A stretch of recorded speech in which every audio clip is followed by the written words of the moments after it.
Hello, friends. You think I forgot about you? Welcome to the Friday edition of I'll Call You Right Back podcast with me, your host.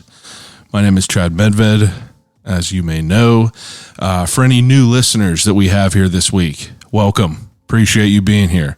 Cut your thumb, submit a drop of blood into the chalice, write your name on a piece of paper, and then light it on fire. Then you're in the club. Welcome. Appreciate you to be here. First order of business. I have tried the brand new Turner's candy bar flavored milk, and it's pretty bonkers.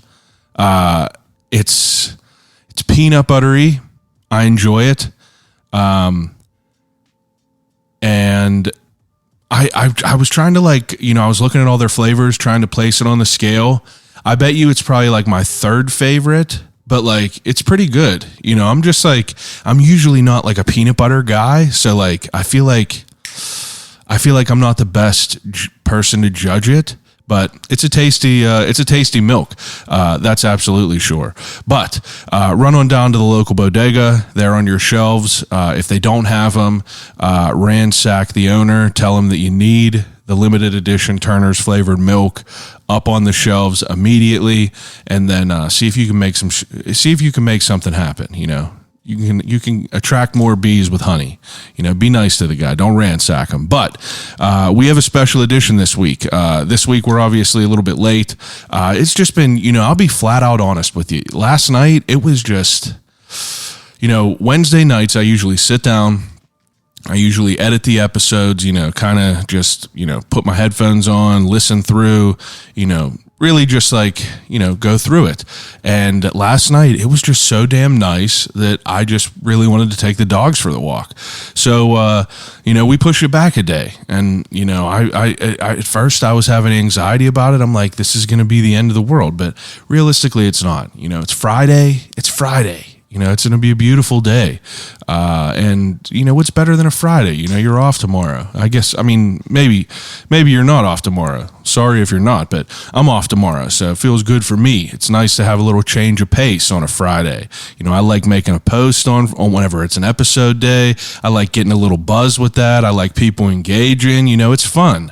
It's fun that it's on a Friday now. But this week I sit down with a longtime friend, Todd Minoski. He is so I met Todd a long time ago.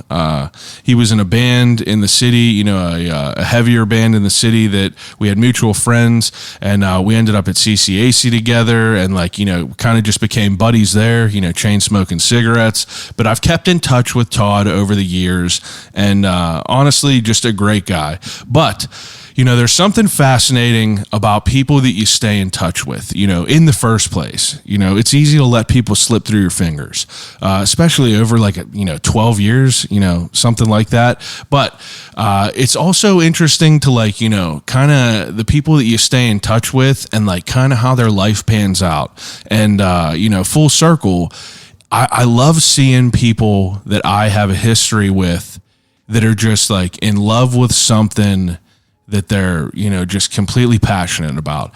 Todd has always been a wrencher. He's always been a fixer. He's always been a metalhead. That's how I know Todd.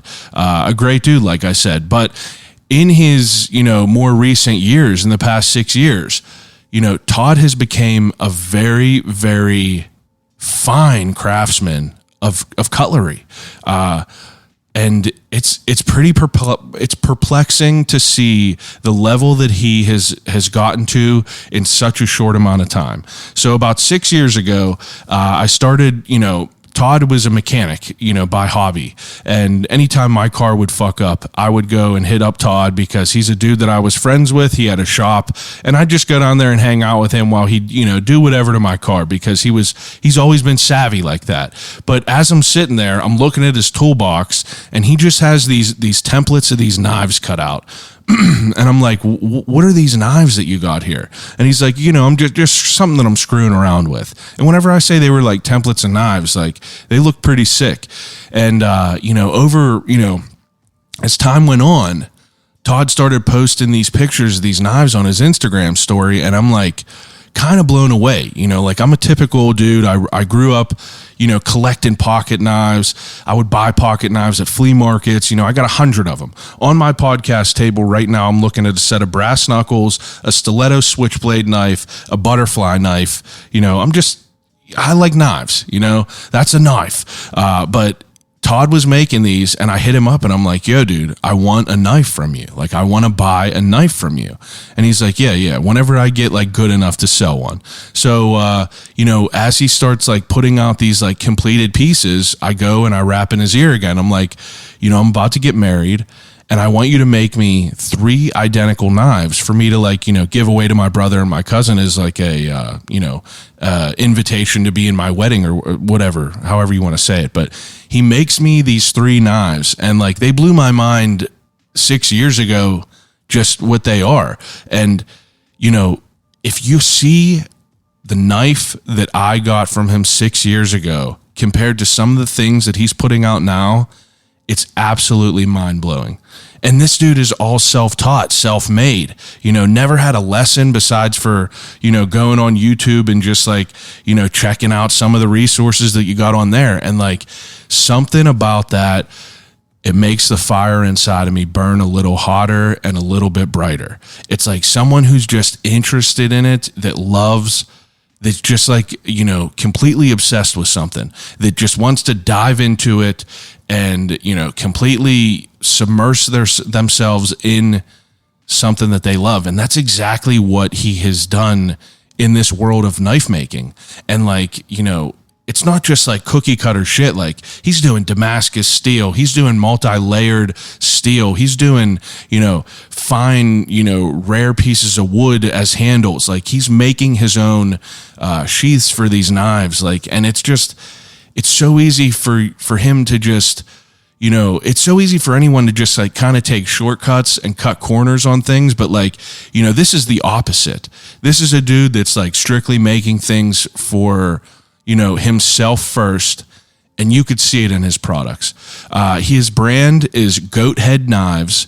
Okay. You can go on Instagram right now at Goathead Knives, and you could check out some of his work. He got some available work, and he is, dude, I'm telling you, he got chef's knives that are breathtaking. There's one that I'm like really, listen, a knife is an investment. All right. These aren't some trash that you're buying from Walmart. You're going to invest in this piece of artwork. That's what it is. It's artwork.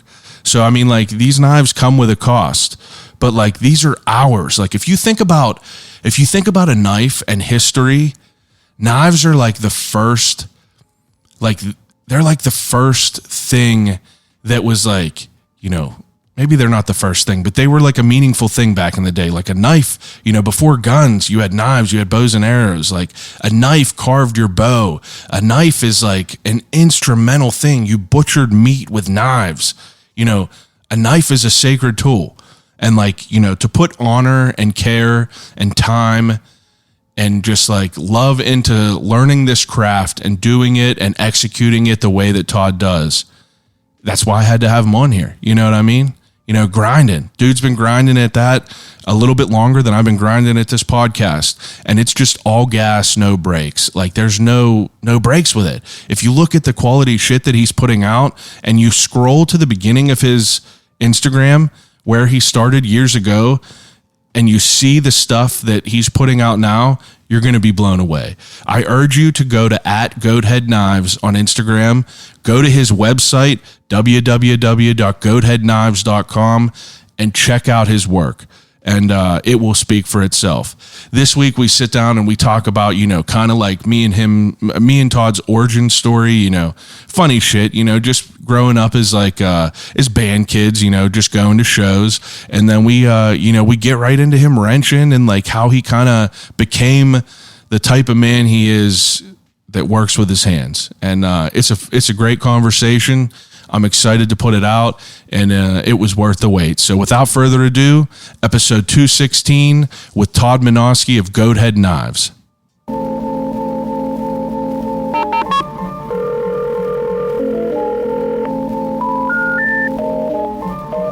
gotta use the telephone. Hello?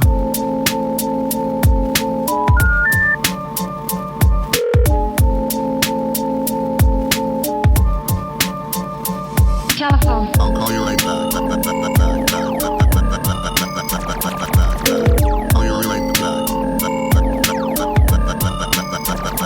Telephone. I'll call you right back podcast.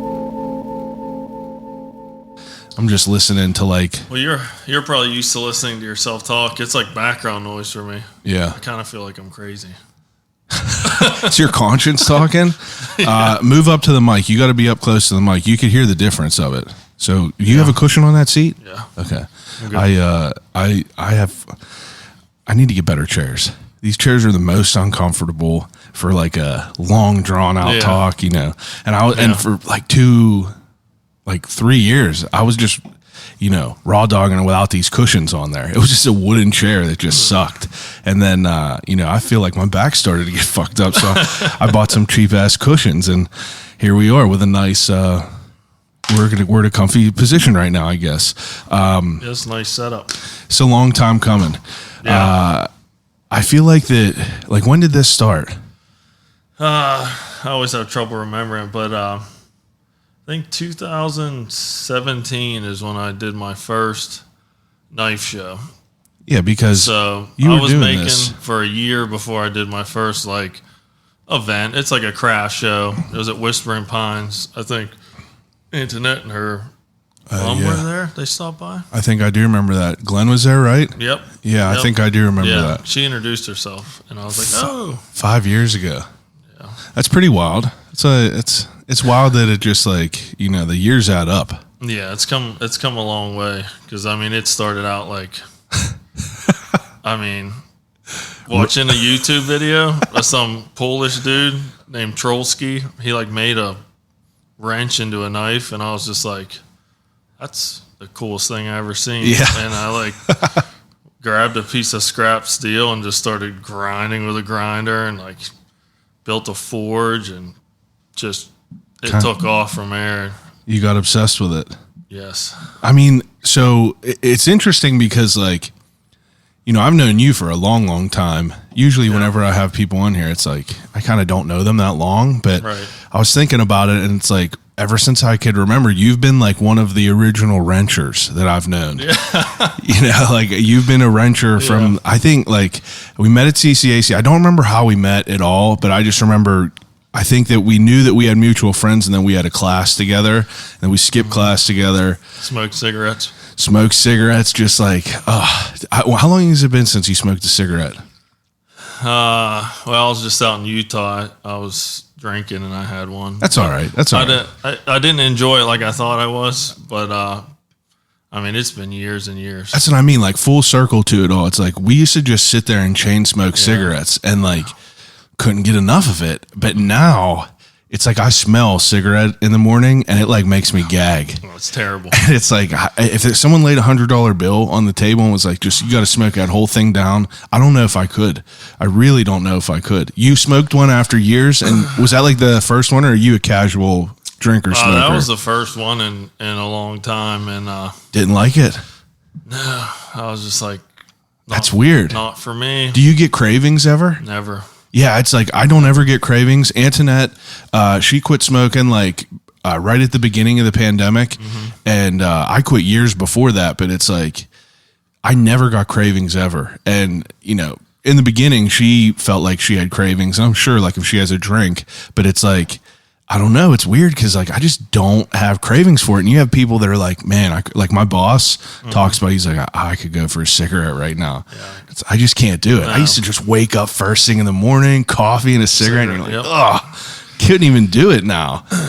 Wrenching though, wrenching. Yeah, I guess that's kind of how everything started with me just working with my hands. I was kind of obsessed with cars at an early age, almost before I had my license. Yeah, I wasn't asked that because you had like, I mean, I still think that your Honda was the fastest car I've ever been in. It frightened me. It did. It frightened me. That one did. And there's only two cars that I've ever ridden in that like really frightened me. My buddy had a Cobra. And that thing he had NOS in it, and like he didn't even touch a NOS, but it's like I'm never gonna ride in here again. Right. And then your car kind of fucked me up because yours was like a sleeper. Yeah, yours looked like it wasn't that much, but it was all right. Yeah. but you've been a wrencher, and like it's interesting because like you've been working on this shit ever since I, have known you, but I don't really know like how it kind of got started. Like were your parents like is your dad like a wrencher? My dad, not necessarily. He's a handyman. He knows a lot about everything, and his dad more so was into the cars. Yeah. And he kind of restored stuff. He had like an old like Lincoln Continental, like the old gangster boats. Yeah. Like, sick. 12-cylinder engine with a pop can carburetor. Like it was just tiny. Some gangster shit. Yeah, it was cool. But so his dad was into cars, and then on my mom's side, my pap, he was kind of into cars, but he was just good with his hands, worked on everything. His dad was a machinist, tool and die maker. Yeah. My grandma, her dad made knives for fun. Like for fun. Like he'd just take old bandsaw blades from the steel mill and put like old chair legs for handles and piece stuff together. And wow. So you knew about this? After the fact that I started, I was showing my pap some knives, and he started pulling out knives that his dad made and his wife's dad made, and wow, I was like, oh, that's cool, and like it's kind of funny. Their last name's Steele, too. Really? So it's like it all kind of came together after I started. I'm like, oh, well, that kind of makes me like it even more, Yeah, that's pretty weird. So you were already making knives, and you just happened to come across that like your great grandfather, right? Yeah, it'd be my great grandfather. Just was making knives. That's wild. Yeah, so that's pretty sick. Yeah, it was something. I don't know. Just kind of makes you feel like, hey, maybe this is what I'm meant to do. Yeah, what I'm meant to do, what I should be doing, and the fact that I enjoyed it so much, made that much better as well. Yeah, that's definitely cool to add to the story. Mm-hmm. Absolutely. Cars were like the first love, though. Yeah, just gearhead, wrenching, taking things apart. I mean, I guess since I was a child, I like taking things apart. But things didn't get real serious till like I got into cars and just, kind of went nuts with it. What was your first car? That Honda that you rode in that Civic. That was the first one. Yeah, my parents had bought us a car to share between my three brothers, but that never Yeah. It never was like, yours to own. Yeah. So I started trying to like mod that, typical Honda kid. And I'm like, whatever. I got my own finally. And, and it just spiraled, pulling the motor, building it, turboing it. Was it just a regular, like a stock car? Like, were you, because it's a fine line from being just like a kid that enjoys his car to being a kid that is like working on his car all the time to make it better. Like I was just, I wasn't either of them kids. I was just a dude that had a car, whatever I could pay for that was cheap. I always had the shittiest cars, but they got me from A to B. Right. But it's like I had friends that were like, literally just in garages all the time, including yourself. And it was odd to me because like I knew none of it. It's just I didn't know any of it. And I just never had a desire to like go real fast in a car. Yeah. I don't know. It was interesting. Yeah. That was the culture, though. It was. I feel like it's dead now. I don't see that. You don't see it. A guy at my work, his son just got like a Volkswagen, and it's funny because his son went from getting like the big ass truck, and then like immediately sold this truck like 2 weeks later and bought this Volkswagen, and now it's all like tuned out, got like spoilers and shit on it, and it's wild because it's like whenever we were growing up. Like we're talking like we're old or something. Whenever we were growing up, it's like people would literally just sit at Sheets for like 7-8 hours. Yeah, Sheets, South Park, Corrigan Drive. People would hang out the VIP. Yeah, not anymore. Yeah, it's weird. Why do you think that is? I don't know. Yeah, I don't know. The race culture died. Yeah, it's almost like the band scene in Pittsburgh. Like there's not as many because I feel like that's kind of what like set our relationship like in stone is because like I was also like a fan of the music scene and you guys were like ripping and tearing through that. And it was easy to like, we just cross paths a lot. Yep.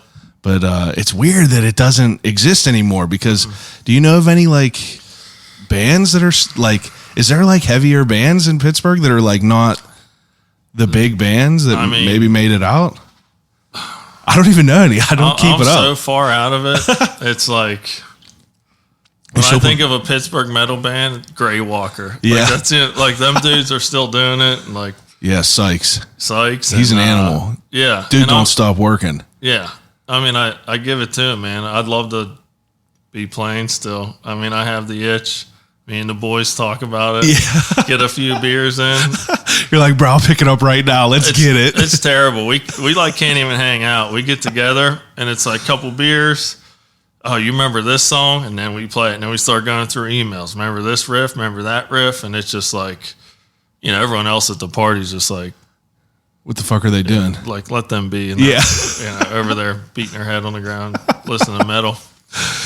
But I like it. Do you think that you see like all like the resurgence of like what's coming back, like Castle Grayskull is making music again.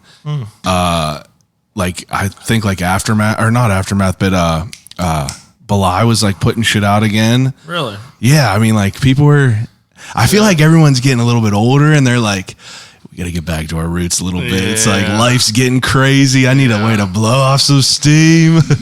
Yeah, I mean, It would be fun. music was that was a big part of my life with that stuff, and Yeah, how long did the band go for? I don't even remember. Long time. I think the last show we played was like 2012. You know, everyone thought the world was going to end, and I think that was our last show, 2012. That's crazy. That's a long time ago. Quick 10 years. Yeah. That's crazy to think about it. Yeah, we I'd love to play again, but it's just I wanted to put together like, did you see that When We Were Young Fest, which was like all like the, you know, the old school like scene bands from like Warped Tour. They were throwing this like big festival out in Las Vegas, and everyone thought it was going to be some fake ass shit because it was like literally any band you could think of from like MySpace days. And shit sold out, and it was just like Fire Festival. They're like, here's these big Bahama or like luau packages, and everyone's like, this shit is not real. But I was like, I'm about to plan one back in Pittsburgh and just like get some of the people that I know, because who wouldn't want to just like have the opportunity to go up and play 3 or 4 songs. Right. Like, don't matter. It's just like have a house set up there, give everyone a couple minutes and just put it up. It don't matter if it fucking sounds sharp. Right. It's like, just get out there and shake it out a little bit. People would love it. It would bring people nostalgia. You know, like we don't have that music scene anymore. Me and my wife were real, like I was talking to her one day. I was like, I don't know where it came from, but I was like, I really might try to do this and just do it on the same day at the end of October as When We Were Young Fest, but just do it here. Right. And just have like, you know, get a couple of the bands and just try to get it. But it was too much to like try to, because I started seeing like Belai start to put shit out, and like I knew that you guys would do it. I knew I could talk you into playing a song or two. Give us enough heads up. Come on, I could do a song or two. Same thing with like Brian and all them at Eyes. Yeah. Like I could have definitely put that shit together, and it could still happen next year. But it's like it needs to happen, because I feel like you're not the only person that's like, I got that itchy a little bit. I got it. It's been 10 years. Time to wake up that monster. And most of us are, you know, in Aftermath. I mean, we're all close still. Yeah. You know, Corey, I haven't heard from him in a while, but Yeah. Who knows? yeah, But- maybe we can get him Get him back. back, Bring him back, baby. warm them pipes up. But it's interesting because it's like wrenching and music was like the biggest part, and like, you know, then we all kind of like venture off into our adult lives, and you know, that's, you know, it's necessary evil, and it's great to see someone that like you were good friends with, you know, kind of like not get stuck into that monotony of just like regular life, because it's like, you know, you're beating yourself to death at work just like everyone else, and it's like coming home, it's like you already have little time to give anything else. But it's like you could really see from like where you came from. Whenever I bought this knife I think 7 years ago, or 6 years ago, because I bought this after I got engaged, whenever I was going to ask my brother and my cousin to be in my wedding, and that had to be 6 years ago, because it's about to be 5 years of us married. And this knife, compared to all these other ones, is leaps and bounds. Yeah, the progress in knife making. I mean, it does. Every year you kind of feel yourself. It's a next level. And you know, and and a lot of it's like fit and finish, Cosmetic type shit. Yeah, you're just like the attention to detail that you thought about 5 years ago. Yeah. That you thought it was so hard to achieve that. Yeah. It's like 5 years now. It's just like the detail just is finer. The attention to every little small scratch is like that can't be there. It has to be flawless to go out the door. Where when I first started, like I could pick out probably 100 imperfections on that knife. Well, that's all right though. It's like that's what means a lot to me because like right. Before we started recording, you said that this was like one of the first jobs that you had. Yeah. It's you kind of pushed me to take it more seriously too. I mean, you were like, hey, I want you to make 3 knives. Identical. I want a fire starter stick on it. And I was like, all right, yeah, I'll give it a shot. And it's just like, did that. And then like, that was like my big jump start, to be honest, was those 3 knives. I know you still have this template in your workshop. It says Barry on it. Yeah, whenever I went and visited your shop, it's at your house, you had that up there, and I was like, this is cool to see this because whenever I like got this from you, just by seeing some of the shit that you were dicking around with, just like randomly at the shop, right. It's like I would come and have you fix my car, and I would just look at these like project knives, and I'm like, what the fuck are you doing? It's like, just dive into this because it's like, it was literally mind blowing back then that you're just like, I'm just picking it up and I got these like Frankenstein things that I'm making. Yeah. And I'm like, these are like nice. But I remember specifically like the color, what do you call that in here? It's liner. Like, the liner. The G10 liner, yeah. The 3 knives that you made have all different color liners in them.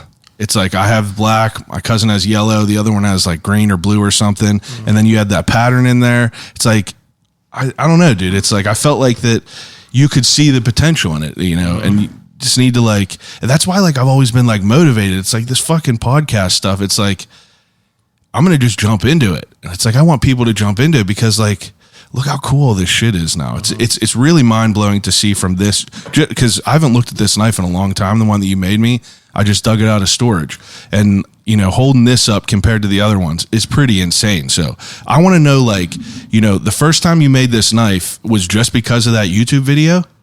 Yeah, pretty much solely just, started watching that specific knife maker's videos, and I was just kind of blown away with it. And it was kind of like what attracted me to it was like his knives were so clean, but yet raw. Like they just had just kind of like a raw aesthetic to them that really caught my eye. And I started out making knives more like that, with the forge scale on it, or, the leftover a scale from heat treating, like leaving that and leaving like little imperfections, hammer blow marks. I like that, Yeah.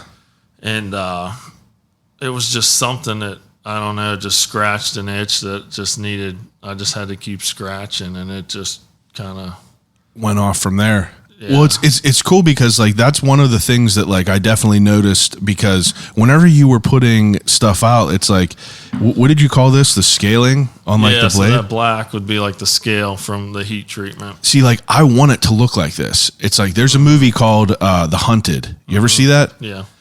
Where he has that knife. Numerous times in my life in high school, I was about to spend like $375 to get that identical knife, sent over, because it looked like a raw, just like a hunk of metal that was like made out of it. It's like, I like that. If you look at any like, pocket knives, like these are all just like shiny. They look nice. Right. Everything's perfect. Everything's perfect. And then you put it through something and it scratches it up, and it's ruined anyway. But it's like, I like that you left that type of, I didn't see that a lot anywhere. Right. So it was interesting and it was unique. Mm-hmm.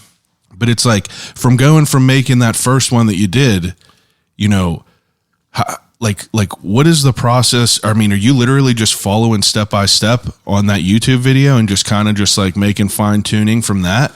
Well, that's kind of how I started out, and just trying to be as efficient as possible. Cause like I'm good with my hands, and I get frustrated when I can't do something the first try. So like, I put a lot of research and reading through forums, reading through different books online, just trying to gather as much knowledge so I didn't screw up, you know? Yeah. Because like at the time, like I didn't have much money to like waste on knife steel. I thought it was like the most expensive thing in the world, but it's not. Like the amount I go through now, it's like, yeah, I'll throw one away. You know, it doesn't hurt me as bad, but back then it hurt me. Had to buy the cigs. Yeah, you know, cold pack of cigs. right? So, I mean, yeah, I just followed other people's processes, and it's just all self-taught. I've never had a mentor or anyone else that makes knives. You know, I never really talked to anybody. It's just kind of just that's learn what I from like. watching and learn from my own mistakes, and you know, try to keep the mistakes to a minimum. But I mean, you had a pretty big one in the beginning, though. I mean, so from the time that you made that first knife, you know, you almost like your foot was fucked up pretty bad. It's like, what happened? Yeah, I almost forgot about that. Yeah, I did too, but I texted Jay. I like that you brought that up because that's funny. But I got to say shout out to Jay because I texted him and I was like, what should I ask Todd on these episodes? Yeah. And I texted him and BK and he was like, well, definitely ask him about the time he almost cut his foot off. And I was like, my God, I forgot about that. Yeah, that was almost enough to like turn you away from the career. Yeah, it was kind of like make or break. You know, it was the first chef knife I had made. I think I forged it out of an old lawnmower blade, and we were up at a camper, like boating all weekend. And I went inside to like make a drink. I was cutting up limes or something, and just bumped the knife off the table, and it fell and hit the ground. It didn't land on my foot, and it just kind of landed handle first, and like bounced and then landed right on the top of my foot. I was wearing sandals, and just blood everywhere immediately. And I'm like, oh shit, like no big deal, you know, I just cut myself, you know. And you know, you put the towel on it, you stop some of the bleeding, and then you see how deep it is. You're like, okay, this isn't just a cut. And then it's like, then you start thinking more, and I'm like, I can't move my big toe. It was just like dangling, hanging. And I'm like, all right, you know, well, we'll see what it's like tomorrow, you know, because obviously we're not going to the hospital tonight. Yeah. So I get up in the morning, drive home, go right to Med Express, and guys like, you need to see a orthopedic surgeon like ASAP. Yeah. So got stitched up, and I was like on a Sunday. So Monday I went and seen the orthopedic surgeon. He said, we'll get you in Tuesday, the next day, I think, for surgery to reattach the tendon. Because you sliced the tendon. Yeah, so I cut right through the tendon. And the funny thing is, like, after I knew that, I'm like, I did feel a weird sensation sliding up my leg when that happened. God. And so that tendon that it cut runs kind of on the inside of your shin up your leg, and it's attached to a muscle there. And once you cut it, it was pulling up.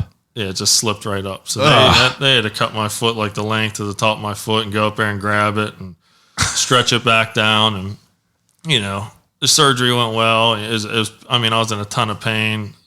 I think I got the surgery Tuesday, had one day to recover, and we left for vacation Thursday. Jesus. And I drove with my foot out the window, hauling my boat up to Raystown Lake. It was like me and Jay and Grillo, all the band guys. We all got a houseboat for the weekend, and I'm sitting there in a wheelchair, like, you know, bummed. You know, I'm like, man, you know. See, I feel like that whenever he mentioned that accident, I feel like that for some reason I had the story in my mind that you were sharpening it or like polishing something, and it like flung off into your foot. No. Yeah. No, I mean, that happens. I mean, there's knife makers that died from a buffing wheel. Really? Know, where the knife catches it, and then, you know, most times hits them right in the sternum and Jesus. bleed out. And, you know, there's a couple stories of that. You know, a guy even with making metal chopsticks got caught in a buffer and slung him in the chest, killed him. Jeez, going out making chopsticks. The buffer, ask any knife maker, the buffer is the most dangerous tool in the shop. My goodness. So you got to be very careful. Always work against the, with the rotation. As soon as you clip it, it's like sing. Yeah, watch out. Out of here with that. So your foot, how long were you out of commission for that? Well, it's supposed to be 2 weeks, and they took the boot cast thing I had on originally. They took it off, and right away, the look on the doctor's face was like, this didn't work. The surgery didn't work. I couldn't move my toe up. It was still hanging. He said, give it a day, see if it'll kind of work its way out. And I called him, and I was like, no, I don't think it took. And he's like, yeah, it definitely didn't. It came apart. So I was like, all right, now what? He's like, I'll see you tomorrow. Bright and early.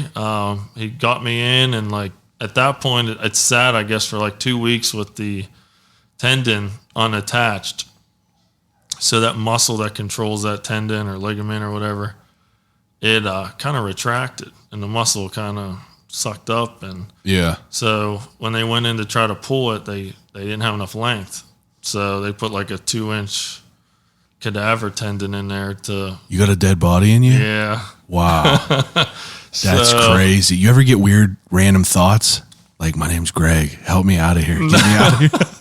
For all I know, it's a pig tendon. I don't know. That would be sick. Yeah. That's metal. Yeah. Pig tendon. Yeah. So that's a sick name, pig tendon. That's gonna be the new band, pig tendon. I like it. Damn. Man, that's crazy. Yeah, but you're all right now. Over the years, I don't know if I learned to deal with it or it's gotten better, but the mobility on it's still pretty terrible. Yeah. But I can at least get my shoe on and boot on. Sometimes it gets stuck putting on a sock. It'll just... Dead man's toe. I just don't have enough strength and that muscle left to straighten my toes out to slip a sock on or put a boot on, I mean, are you hypercritical about safety now? I don't imagine you are. Knock on wood, no, not really. No, I try to be, and I try to be as conscious as possible. It's probably hard though. It is. I mean, once you're just in a mood, you're in a groove. When you're grooving, you're not thinking about it. But you have little scares all the time that kind of just bring you back to reality. Hey, this grinder that's got a 36 grit belt that's ripping away at this steel, knuckles are gone. Yeah, I mean, I've done that. It takes your fingernail down that. I mean, you're the one time I remember I ground my fingernail. I'm glad I didn't cut my nails recently because I had an 1/8 inch to spare. It saved most of my thumb. Top of your thumb. So I was damn. I mean, it's definitely obviously there's some shit that goes on with there's some risk that goes on with you sharpening and making these crazy pieces of artwork. I mean, I feel that the knives that you make are pretty known to be pretty razor sharp. So sharp. I had a fellow come up to me in a party, and he runs a sharpening. He runs a sharpening business, and I told him about your knives, and he was like, yeah, I follow that guy, and he was like, he had this video one time where he cut a toilet or he cut a paper towel roll without even pulling back at all, and it was on St. Patrick's Day. He was kind of lit up, and he was like, I need to see that right now. I think I texted you, and I was like, bro, send me that video. And I remember you asking me that. It was pretty wild because I mean, I've collected knives my whole life. Granted, they were pretty shitty, flea market type knives, but I had some good ones too. But they're pretty fucking sharp. Very sharp. But I mean, you kind of developed your own way of doing this. I would guess so because I don't know. This dude is he works with knives a lot, and he said that he can't really get his knives to be at the level yours are at. It's how do you go, what was it like in the beginning whenever you would make a knife compared to where it is now? Is this a technique that you developed yourself kind of, or is this something that you read through books and kind of applied to what you were doing?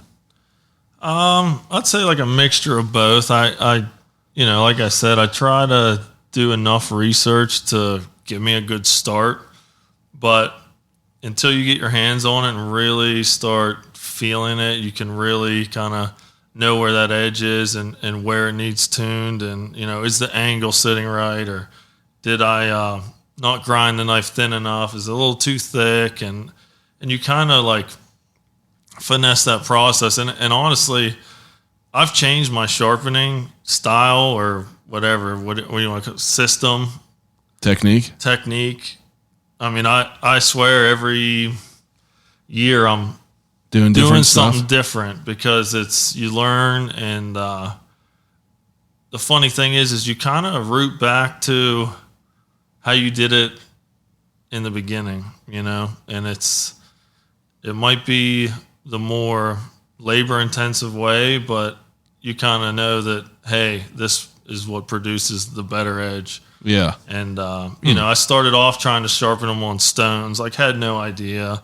Couldn't really hold the angle that good. And, had crappy stones like Harbor Freight. Like, didn't know what I was doing. And I went from, like, doing that to sharpening it right off the belt grinder. And then, like, I'd sharpen on the belt grinder. It didn't seem that good. And then, like, you start discovering like different techniques of stropping, like using a compound stropping. What is, you gotta elaborate what that means. So stropping would be like pulling the knife away from the edge, pulling it back towards the cutting edge on a piece of leather. Yeah. So that takes the burr that you created. So the knife won't get sharp until you are grinding it, and you can feel the burr form. And you want to fine tune it with that strop. With the strop. Like a barber on that leather. Exact same thing. So it's going to stand that edge up. So basically what happens when you have that burr, the leather's going to slowly keep standing that edge off, and it'll eventually break off. And what you're left with is a perfectly straight, polished, razor sharp edge. Ah. So I never understood why they did that. Yeah. So, and you'll be surprised how many knives take an edge back just from stropping on like an old belt or whatever. Huh. You're like, oh, this knife's dull, but actually it's just the edge is folded over, just stand it up, and I mean Wow. It's impressive what leather would do, and you could use other things. Like I've stropped off, the edge of cardboard boxes or a piece of newspaper laid flat on the table. Just anything like somewhat abrasive. Right. Yeah. Like paper is pretty abrasive. Leather's kind of rough. That's why I usually put a compound on there to try to help polish that edge out. Well, so from you like starting this in the beginning to where you are now is obviously, we're light years ahead, but like in the beginning, what was, you're doing Damascus type shit now, but in the beginning you said you were like cutting it out of an old like lawnmower blade. Yeah. So how are you in the beginning? Like, how are you like forming, like blanks to where you're like working with? Like, are you just like, you created this one for my knife, but it's like, how do you conceptualize it from the beginning? Like, what do you want when you're trying to like design something? I mean, that kind of came with, I guess, experience. Like after you do it for a while, you kind of know what attributes you're looking for in a knife, and it's trial and error. I mean, everybody makes a lot of the same style knives. You know? There's only so many designs. You could tweak them, add your own twist to them, but I mean, like I said, a lot of my inspiration was from that Trollski guy. So I took a lot of like his, styling, maybe just like bushcraft, hunting knives, and that's kind of where I started. And like you're saying, like from lawnmower blades, that's what I get. I mean, that's, some of them heat treat good, some of them don't. You could use old leaf springs, same thing. I mean, what's different? Like what makes that better than like, anything else? It's like, just the way that metal is created, like you could heat that up and work with it a little bit better than others. So like you mean like what makes the knife steel a knife steel, or what repurposed steel makes a good knife? Yeah. So like an old file, which most of them are like 1095 steel, that's what your knife is made out of. So it's high carbon. So it's 0.95% carbon. Okay. So having the carbon content allows it for hardenability. So you heat it up to austenizing temp, which gets all the molecules flown. For like carbon steel, it's roughly 1500 degrees. You hold that temp, you quench it in oil. You know, when I first started out, it was canola oil. It worked great, you know. Now I buy industrial quenches, you know, quench it. Like the good stuff. Yeah, by the 5-gallon bucket and use that stuff, you know. You tell the difference? Probably you, because you got a trained eye. Over the time, yeah, you can tell. And then like I went from heat treating in a forge by eye, by color, you know. And now I have a temperature controlled heat treat oven. You know, it's all digitally controlled. So yeah, you know, you start the quality and consistency of the knife just keeps improving, you know, with the new processes and just knowledge that you're constantly learning. Yeah, and going through it.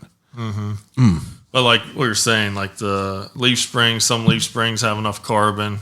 Some old lawnmower blades have enough carbon. Can you tell yourself from just your eye? You can't tell from eye. One thing you can do is, you know, you could do test coupons, heat treat them. You could take it to a grinder. And what is a test coupon? Just like a piece? Like a 1x1 square. Okay. You heat it up. I like that terminology, test coupon. Yeah, so and then you'll take it to the grinder, and a high carbon steel will throw bright sparks, like long sparks will just fly. If you take a mild steel, you're not going to get that many sparks off the grinder. So that's one like tall tale sign that you have a decent amount of carbon in the blade or in the steel. Interesting. Yeah, so like A36, like carbon steel, like stuff like that, like 1101. Yeah, so like your basic mild steel is like 1018. Yeah. So it's 0.18% carbon, so not very much compared to like 1095 is 0.95. Ah. And there's higher carbon steels, and interesting. You know, you can get more hardenability out of them, higher Rockwell, but it's tougher to distribute all that carbon in the solution when it's, you know, 1500 degrees. It's non-magnetic. It kind of lost all the particles are just moving in there. When you quench it, it just locks them together. So a lot of steels you have to soak that have higher carbon. You got to make sure you soak them enough so that carbon is evenly distributed. So when you quench it, you know, you don't have like any carbides and perlite, and I don't know all the terminology exactly. Neither does anyone else listening to this. So it's like you don't want those to form. That creates brittleness. Yeah. You know, the grain in the knife, like it's funny to think of like grain, but it's, if you take a knife that was overheated, you break it in half, the grain's going to look large. You could kind of see it like thick sand, like large particle sand. When you break a knife that was properly heat treated, it's like a gray, fine powder. You can't even see the grains unless you look under like a microscope. So, have you had knives that you made in the beginning that were just like made out of like trash that while you're making them, they just like bust? Yeah, I've had them break during heat treatment. I mean, it's a brutal process. Yeah. Taking a knife and cooling it within seconds, you know, and they crack, you know. I went through a lot of that, and water quenching is popular, but it's brutal. So why is it? What does that mean? Like, what does it mean? So you're quenching water instead of oil. It's so fast that it's like, it's really putting the knife through some stress, a lot of stress. And you want to make sure when you're doing that process that the knife is kind of de-stressed going into the heat treat process. So you'll do like cycles of normalizing. So you'll take it up to say 1600 degrees, hold it there for a while, and kind of let all the molecules and everything in the solution kind of evenly distribute. And then the same process, it's relieving the stress that was put in the knife, either from being hot roll milled or however it was produced to begin with, or forging puts stress into it. So you do that 1600 degrees, you let it air cool till it's black again. Yeah. Heat it up to 1500. And like you said, that's just making sure everything is blended together properly. Yeah, you want the solution to be as even as possible, and then you do like a subcritical quench, which is below the heat treating temperature. So you do like 1350, hold it there for 10, 15 minutes. Pull it out, let it cool. Another thing I do is old like fireplace ash or lime. I've bucket of lime, bucket of fireplace ash. I'll pull it out of that subcritical. Basically, you call it an anneal, where you're softening the steel. So you'll take it from there, put it in the ash, put it in the lime, whatever you want to use. Both work great, and it cools. I mean, it'll still be hot if you pull it out of there 8-10 hours later. Yeah. So it's slowly cooling the steel, and that's relieving all the stress that was in there. Yeah. So that, and then in that process, you're also refining that grain that I was talking about. So you get that grain as fine as you possibly can. And that makes a finer cutting edge, and it also takes out any of the large grain. It makes it brittle. So you want to make sure you... Yeah, you're prepping yourself to have the best possible materials to work with. Right. If you're doing things in the beginning, an ounce of prevention is worth a pound of cure. It is. So it's like you want to do it right in the beginning, and that means you're going to be able to work with it, and your shit's going to stand up. And this thing is 6 years old. I've taken this on many camping trips, and like this thing is a beast. Like I could hack some shit up with this. That's good to hear, because that was a by eye, by color, quenched in canola oil knife. I mean, that was the beginning of the beginning. I love it. And I mean, you can't beat it. You learn from, like, nowadays, I'm like, I have that oven, so like it's set to 1500 degrees, and I pull that knife out, and I remember the first time I did it, I was like, I was pretty spot on when I was doing this without the oven, just by eye. And that was like reassuring to the knives that I have put out there. Yeah. And it's something hard to see by eye. I mean, you're doing it in a dark room, because any bit of light kind of you can see. You're not going to see the true color. Yeah, the colors of it. That's interesting. Yeah, so. That's pretty wild. So, I mean, like you start to build these knives and like kind of start, churning them out. And, you were doing them boning knives, them little hunting knives. And, those all kind of had like a consistent type of look with it. You defined your style, but then, you started getting into this like crazy Damascus where you're just like, how many layers are in some of these? I know you put it on one of your Instagram posts. There's a crazy amount of layers of shit, right? Yeah, I mean, it's kind of limited to where you want to go with it. I mean, it's obviously a ton of work making Damascus. Yeah. You're not going to sit there with a hammer and press these layers of steel together. I mean, you can. People have done it. But I use a 20-ton press to forge weld the layers of steel together. Slamming that down.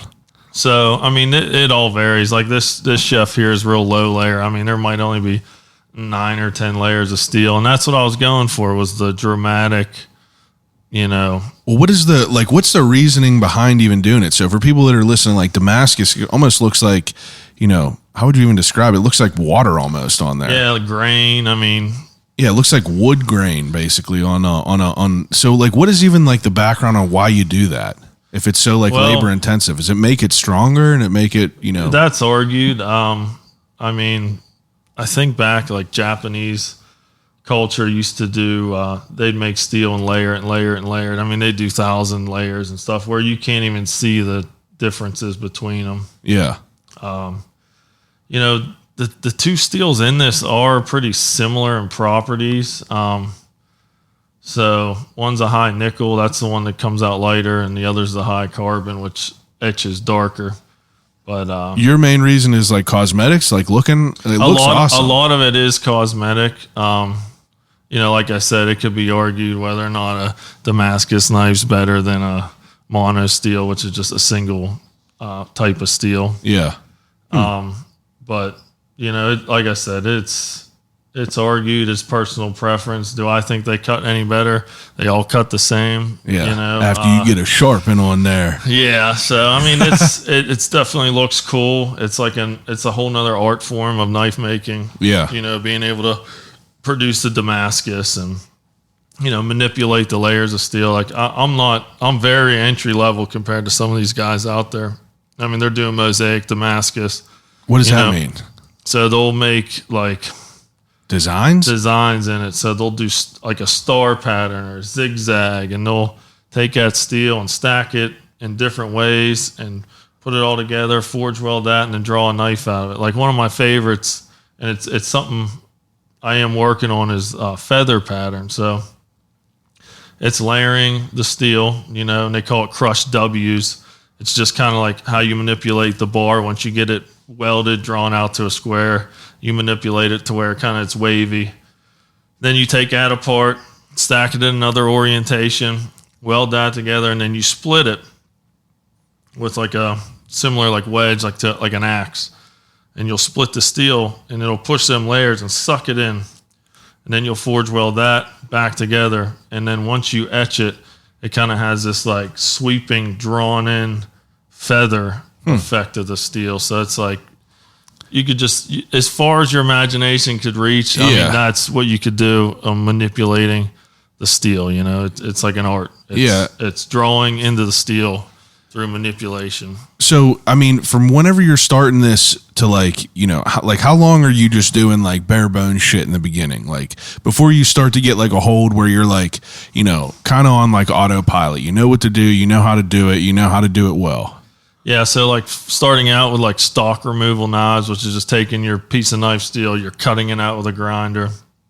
That's what you did in the beginning? That's kind of, I did that along with some forging of it as well. You know, I was kind of interested in both aspects. Yeah.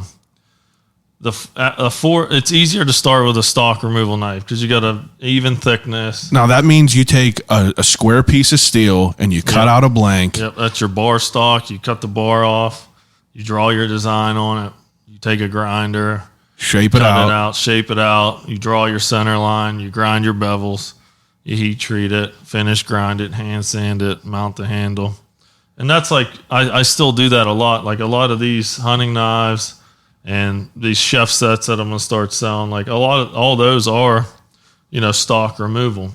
Yeah, well, you want it to be like a uniform type of thing. I want them all the same and as close as possible. Yeah. And like even that kind of went another level with a CNC plasma cutter. So I'll actually have precision, get different tolerances. A whole plate of steel, and all the knives are cut out the same. Wow. So that's it'll add some uniform. Because it's a pain in the ass to cut out knives. I mean, I did it. I did batches of 20, 30 knives where I'm cutting them out and then grinding them and shaping them. And every one's a little different. And you try to keep it, you know, as uniform as possible. But, you know, the forging aspect of it is kind of the roots of bladesmithing. Now, so it's very satisfying.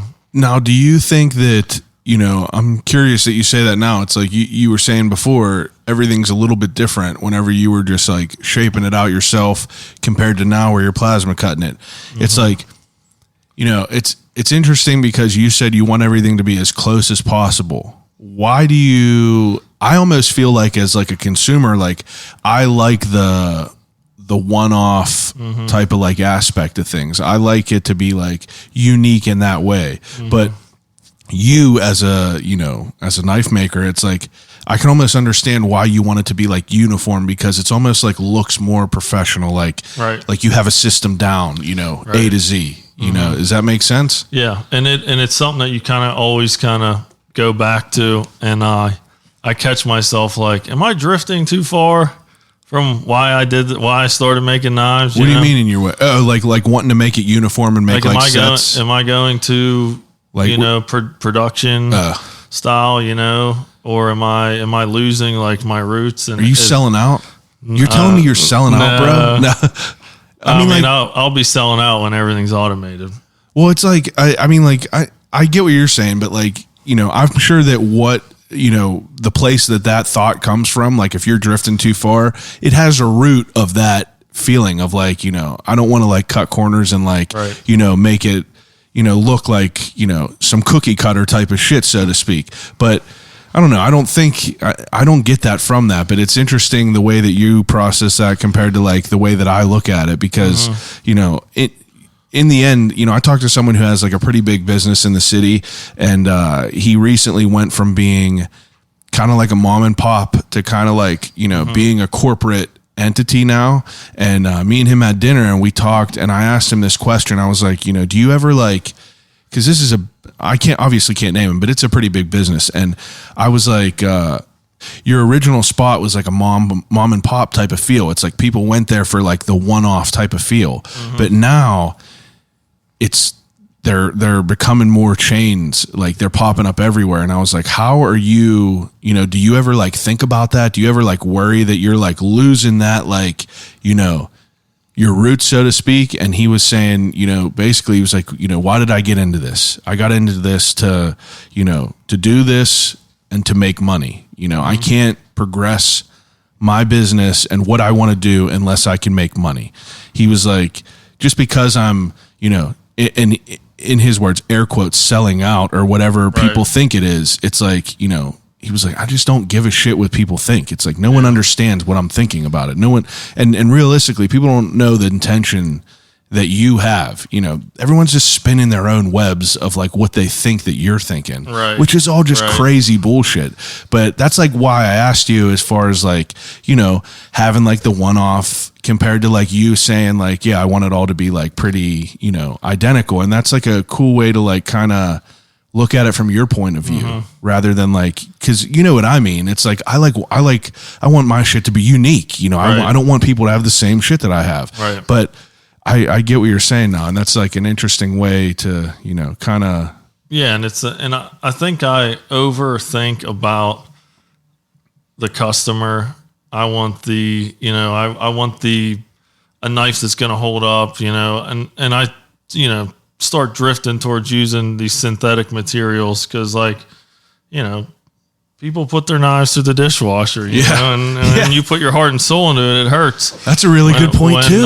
When you get, a knife back and you got to rehandle it, and it's, it's not their fault. I try to tell them, but stuff happens. A lot of people are just ignorant to the fact of that's what it is. Knife care. I mean, it's a precision cutting tool at the end of the day, and if you don't take care of it, it's not going to perform. So I'll be the first one to say I got one knife upstairs that I use that is like a big chef knife. It's almost like a mix between a chef knife and a butcher knife, but that has never seen the dishwasher.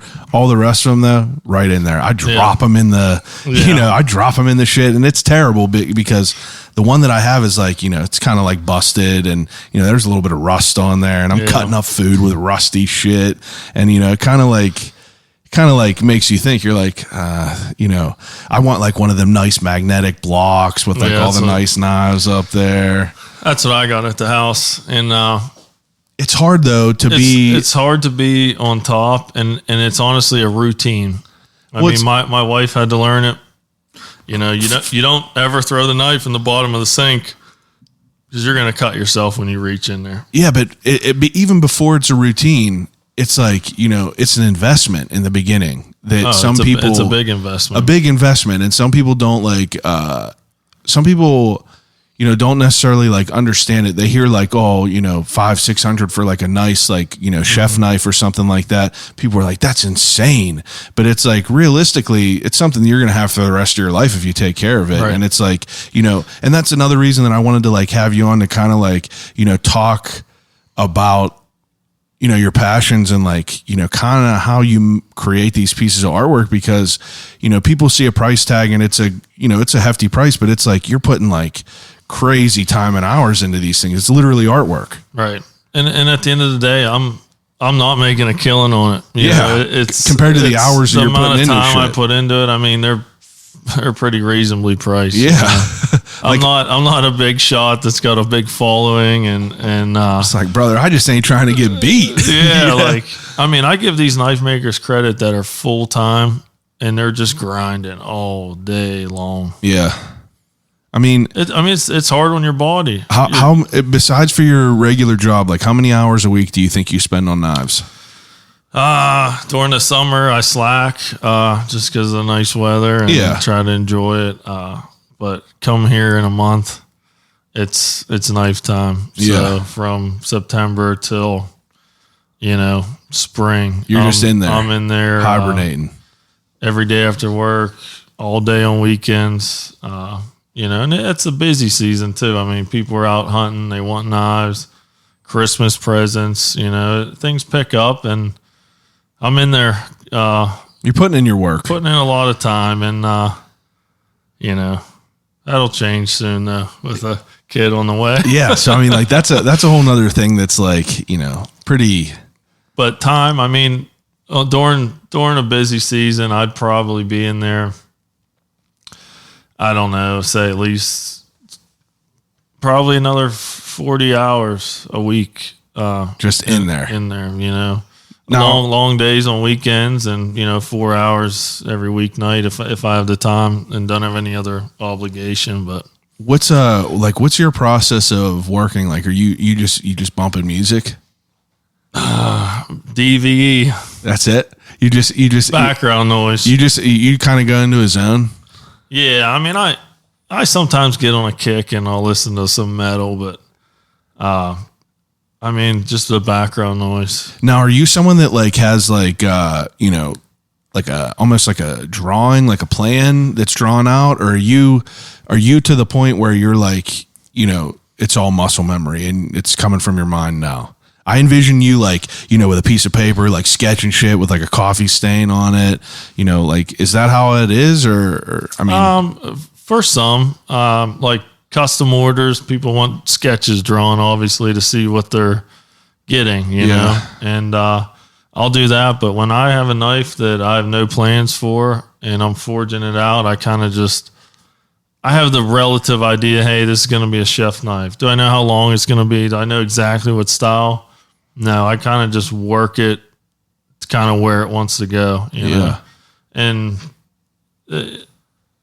some knives just don't want to be knives. I mean, you start there working on them and they're just a struggle the whole time, and you'll think you got it finally and you heat treat it and it cracks off, and a 8-inch chef knife turns into a 3-inch paring knife. You're just like, that's beat. Adapt and overcome. Yeah, I mean, it's a lot of adapting. I mean, you're always getting thrown a wrench kind of to, there's just always something that you got to deal with. Underlying circumstance that you're always trying to address, and it's like you're just chasing your tail. But when it's done, I mean, that's when it pays off. I mean, once you get that hand sanded finish, the handles all buffed and polished, and you're like, wow, all that work was worth it. Yeah. Because, I mean, sometimes halfway through the process, you start wondering, why am I doing this? This is so much work. Yeah. But then you finish one knife, and then it inspires you to start the next. Are you someone that like has a problem with like getting rid of things? Like after you're pouring like, 40, 80 hours into a knife, I feel like I wouldn't be able to get rid of any of them. Yeah, at the beginning it was, I lose sleep over it. Like I remember the first couple of people I sold knives to, like, you finish it, you're like, all right, it's perfect. It's ready to go out the door. And then you're like, you know what? I think I'm going to go touch that edge up one more time, or maybe I need to like just put an extra little buff on that handle, or and now it's I don't have as much time like disconnecting from I don't struggle as much with disconnecting from the knife. It's you kind of start to stand behind your own product more when you hear your customers' input. Yeah, say that it's nice as hell. Yeah, like I don't know. Like I think it's great. Yeah. But I'm constantly doubting myself as well. So yeah. But that makes sense. You're self-critical. Very, very critical on myself. I feel like very hard on myself. Anyone that's good at what they do needs to be that way. You know what I mean? Like if you get comfortable, that's whenever shit starts going south. But yeah, and I catch myself. I'm not even talking about like as far as like if you're comfortable about like, if a knife will hold up. I'm talking about like this piece of artwork that you spend all this time on where you're like, I fucking love this knife. I'm keeping it now. It's like, do you have that problem? Like where you just like don't want to get rid of shit? Because I feel like that if I was making these, I just wouldn't want to get rid of them. But I guess. Yeah, I mean, I do. I mean, that knife there, that Puko, that's kind of like my pride and joy. Like that's something I've, kind of really struggled with making, and I always wanted to make one, and I put so much time into it. It doesn't even have a price on it to sell. It's just not. I want to keep it. Yeah. And it's like a showpiece too, to show people, hey, that's a cool story. I can make this, and it's made out of an old boat rudder and a piece of wrought iron chain made out of an old boat rudder from a farmer's market, and old leather stacked on the handle. Like it's just something that. Now that's like another thing that like kind of has set you in a whole different like realm of, you know, your skills is like, besides for like, you know, your metal work and like how far you've been able to like go with that speaks on itself. But like you have became a, you know, a pretty damn good like woodworker and a leather worker, you know, and that's pretty impressive to me just because like this is a gross comparison, but the only experience I have with leather working is from Boy Scouts trying to make shit. I've made a sheath. I still have it. I've made belts, but it's not easy. You know, it's not like an easy thing to do. And this sheath that you made me, whenever I got this knife, I was like, wow, I can't believe that like he made this sheath. Like this is insane leather work. And then I look at this other one with this chef knife and I'm like looking at this like, you know, this like scored pattern that's like shaped nicely, has your brand in it. And I'm like, Jesus, like it's pretty insane. So is this like all like YouTube and shit as well? You know, like how to kind of build your own sheaths and yeah, I mean a little bit of YouTube to get the gist. I always like sewing. It's kind of a weird. I took sewing in high school. No big deal. I liked it in high school. It was sick. My grandma would sew. I'd always mess around on the sewing machine. I just bought a sewing machine. Oh yeah, what kind you get? It's a Mercury walking foot, like industrial. What for the heavy, thick? It'll do leather. I didn't buy it for leather. I bought it to reupholster. Boat seats. Yeah. I never got around to it, but I have it. That's all right. I love it. I like that. That's the way I am. I have no shame in sewing. Yeah. Well, it's not even that. It's just like, you know, I want to learn how to do this shit myself. Yeah. You know, I really want to do this shit myself. And I never like carried that like sort of motivation back then. But, you know, now I changed that mirror on my car. And like that was like the biggest project that I think I successfully have completed. Pulled the door off, pulled the mirror off, put that back on. Then the door. Something wrong with the window now. So I probably fucked something up. We'll look at that after. Yeah, some stuff with it. But you know, it's cool to be able to like. That's why like I'm like so interested in why I've always like kept, you know, kind of like tabs on what you do, because it's like, I know how much this shit takes. Like this is nothing compared to like what you're creating. It's like, I'm literally just talking and I know how much time I spend just doing this shit. And it's like, you're fucking hunched over in a garage, like body's getting a beating, you know, it's crazy to see. And it really is just insane to like see like like where it came from. But you started doing great with this metal, and then like you started making these like crazy sheaths, and like what are these other ones that you started making? So these are Kydex. So it's like, is that a material that you heat to it? Yeah. So it's heat formed to each individual knife. So I have it's like a high density foam press. So you'll heat up the kind of piece of it's basically plastic, and it becomes almost like a cooked like lasagna noodle. I swear to God, I was just gonna say lasagna noodle. It's flexible, and you know, and you lay it in the press. You put the knife in there. You'll fold it over, and then you'll press it down, and then you let it sit for 10 minutes, 15 minutes for it to cool, and that's what gives it the retention. Where it fits, clicks snaps in. So, so that's now. Where does your want to like kind of expand into leatherworking and shit like that? Because I feel like that it could be a slippery slope, because knife making is cool, I'm sure, but like you're starting into like a whole nother thing that you could become obsessed with, so your time that you're spent on the knives, making the metal, is now divided into like these ridiculous looking sheaths and everything. So the leather work kind of, when I was like, when I consider myself, hey, I'm a knife maker, well, I can't just sell these blades that just don't have a holster. I guess a good point. I'm like, guess I got to learn some leather craft here, and it's funny because I thoroughly enjoy the break from the metalwork when it comes to making a sheath. Yeah. I there's something about it. It's it's a good something about it that calms me down. Yeah, it is. It's just like, this is like, I mean, I hand stitch them. We poke each hole in it. I mean, it takes a while, but it's like slows you down. It slows you down. You're just like, it's not hot.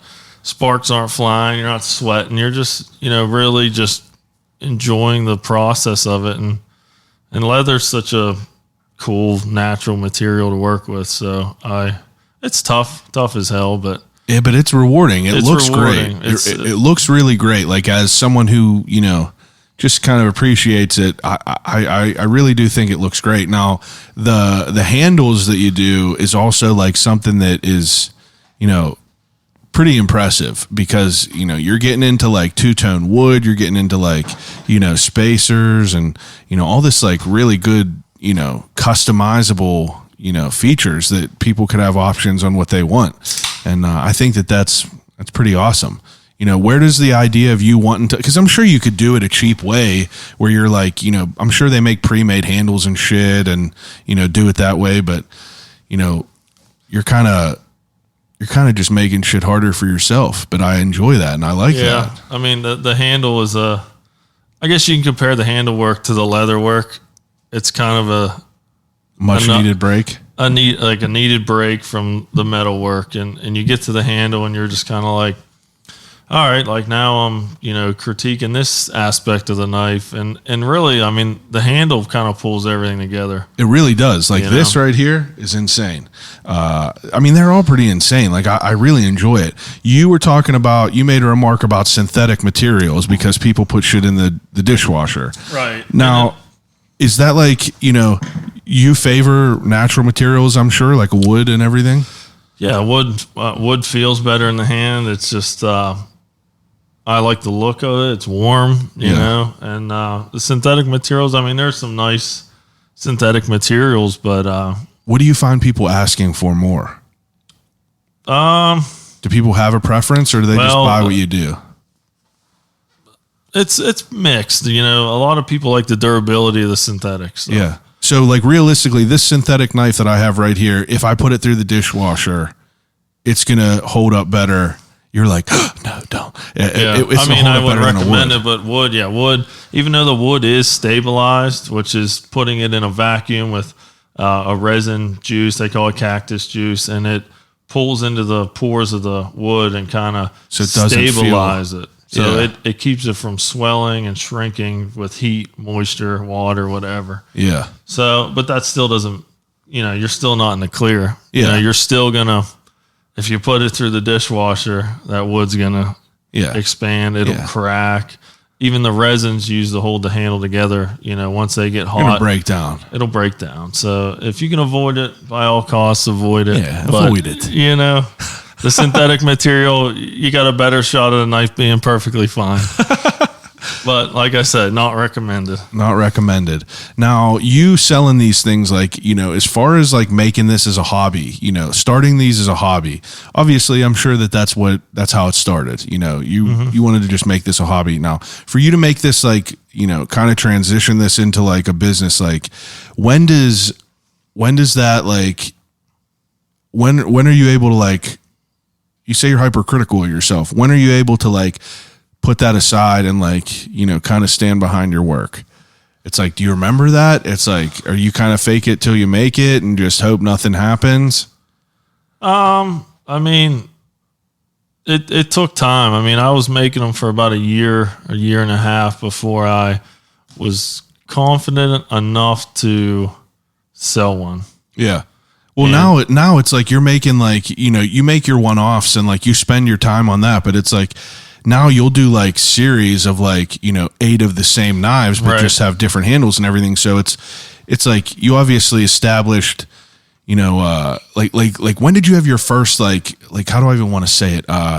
Almost like a signature knife. Like, you have like a couple that you always make now. It's like, what was your first style that you like felt was like a sellable knife? The first knife, I mean, the knife I made you was probably the first one I'd say would be like my signature hunting, bushcrafting knife. Like I made those 3 and I used that template for probably 20 more. Yeah. and that was what I was making, what I was selling. And I did one smaller, like bird and trout knife, small game. You know, I did a lot of those, and then it kind of evolves, and the timing of it's like you kind of get ready to start making something a little different. Yeah. So like these. Yeah, like, let me see one of them things. These like EDC hunters. Do you carry a knife every day? I got a pocket knife I made, a folding knife, but like this just feels like a beefy, like you could kill a bear with this. Yeah. You know, like. So this is like right now, this is my current like signature hunting, everyday carry kind of model. Beautiful. Know, 3 3/4 inch blade. You know, small, mobile, not bulky. This pig will cut through anything. It's like, but it's like a comfortable. It's like this knife right here is bulky. It's big. This is a big knife. It's definitely like a hunting knife. This is like you said, everyday carry. So it's like, I don't know. It's cool to see like your style, like kind of develop into what it is. And like now you're, you know, it's weird because I see what you make, and then like I just see like all these like new things, like you're working on folding knives, and you know, how big of a beast is that? Probably a whole different world. Yeah, I mean, I haven't sold any folding knives yet, but that's not sharpened, so that's a lock back there. Is this like beside it being sharpened, is this done? Yeah, pretty much. I mean, there's some things I want to address with the action on it, but I mean, you know, so far it's pretty wild. It's pretty complete. I just you know, I kind of make them like the one I have. Where's that? Right here. This little guy's like a little slip joint that I made, and I carry and I beat it up, and you know, I want to see how it's going to hold up. Is it going to come loose? Is it going to? How long have you had this in? It'll be coming up on a year. Yeah, so I mean, like it's still holding up. Yeah, it's still holding up. Get some pocket fuzz in it once in a while. Fuzz. My knives are embarrassing. And then this was the first folding knife I made. Yeah, like I beat that up. I mean, and you learn a lot from it, and you know, I mean, maybe being hypercritical. I'm not ready to sell them yet. That's fair. That's fair. You know, I mean, like I don't want to put out something with a mechanical mechanism that isn't tried and true yet. Yeah. So especially, I don't know if I personally would have with. I like a smaller, like if I'm gonna have a foldable knife, I feel like like a little pen knife. Like this is even a little bit too big. Like this one is too big, but like I don't know. This little guy here. I mean, that's perfect. It's like it's simple too. This thing gets caught on the clip gets caught on it all the time. Pisses me off. Now, besides for like, you know, like you're moving pretty steady on these knives, and like you go to these trade shows. You're saying that like you do these for hunting season that's coming up and everything. You know, like what are like goals that you have for these knives, like for your business? You know, is there anything new you want to work on? Is there anything that, you know, coming up that you're working towards? Not at the moment. I did a little show this past summer. I made a bunch of knives for, and I did all right down there. Sold a couple knives, couple T-shirts and stuff. Were you selling them on Etsy still? No, I don't use Etsy. I pay and got one of them big cartel sites. I got my own domain name and stuff now. So, where's the name come from? The Goathead. Yeah. Well, I was looking for like when I was making knives. I'm like, you know, I obviously want some like insignia or logo or something. And at the time, I was obsessed with goats. Like I wanted to get goats, and I just liked everything about them. You know. Yeah. You know, the sheep follows, the goat finds its own path. And I'm just like, well, I kind of go against the grain. I kind of find my own path. I kind of like that about the goat. You know. Yeah. And they're tough little creatures. And goats are sick. Resilient. And, they are. You know, and I'm just like, Goathead. It's just like, oh. Okay, that works, I think. Yeah. And I hit up this guy, and he made me a logo, and ran ever since. And I was like, I just want like a normal goat. Like this ain't no satanic shit, you know. Baphomet. Yeah, I'm like, this ain't the devil's blade. Like I just want a normal devil's blade. I just want a normal, you know, goat head. Yeah, I mean it's definitely like the brand overall is pretty impressive. You know, it really is. And like I said, the quality speaks for itself. I feel like that, you know, you're pretty underrated, you know, is like, I struggle with like, I fucking hate social media. You know, I just hate it. I'm starting to hate it more and more every day where I just don't even want to do it.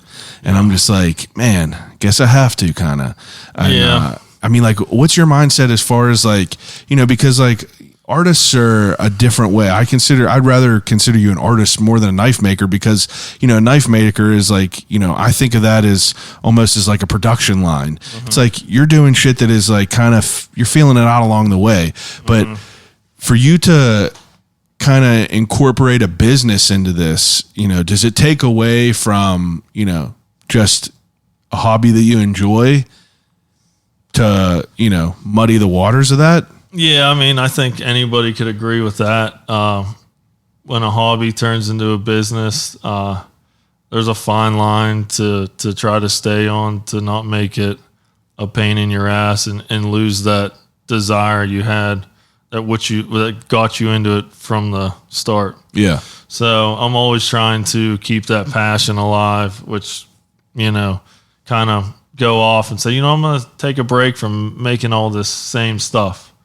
You know, and I'm gonna try something new, you know, and that kind of ignites the fire again to just keep going. And I think every maker kind of has to take the time to do something else than the norm, because, you know, these knives that I'm starting to make that are more production style, you know, that you make them sellable, and I mean, at the end of the day, you got to make a little money. Yeah. If you're going to be a business, and if you want to keep it going. Yeah. So you got to take time to kind of nourish your creativity, is a way to put it, I guess. Because once you stop that, I mean, it'll just, you'll get in a rut and you'll be like, why am I doing this? Got some nice shapes. Like, this is a nice shape. Feels nice in the hand. Good. They do. They all feel nice in the hand. You know, because I was immediately, I cut a couple slices of cheese before I came down here. Yeah. You know, and I was using this knife that I had upstairs, and I was like, I can't even put the whole thing in my hand. Like, it doesn't even fit nice. And like, it got a nice one. You know, it's they're nice. I mean, like, I can't even. It's not even like I know you. It's just like, you know, it's a great quality product. Now, you know, besides for making knives, like what, like where do you, are you just slow and steady with this? Like, do you see, do you like eventually like want to make this like, you know, a full-time thing? It's hard. It is hard. I mean, I don't know if I would ever have go full time unless like the opportunity kind of presented itself that this is something that can you know, provide a living for me and my family, and, you know, I really want to follow that path. But you know, I'm constantly trying to grow it with as being as authentic as possible. Yeah. You know, I don't want to use the word like selling out. I don't want to do that. How do you even do that, really? I don't know, but I'm pretty conscious of it. Conscious of just, you know, I believe that taking it slow is going to build more value in the business than trying to grow it too fast, especially with something like this. Yeah. You know, I kind of just keep doing it. I keep studying, and every year it gets a little bit more. I sell a little bit more, you know, and I like that aspect of it because it's not like consuming. Yeah. It's a good way to look at it. Every year I get more efficient at making them. So it's like when more workload comes in, it's like, it feels the same. I still feel enough freedom while making knives that it's not a business.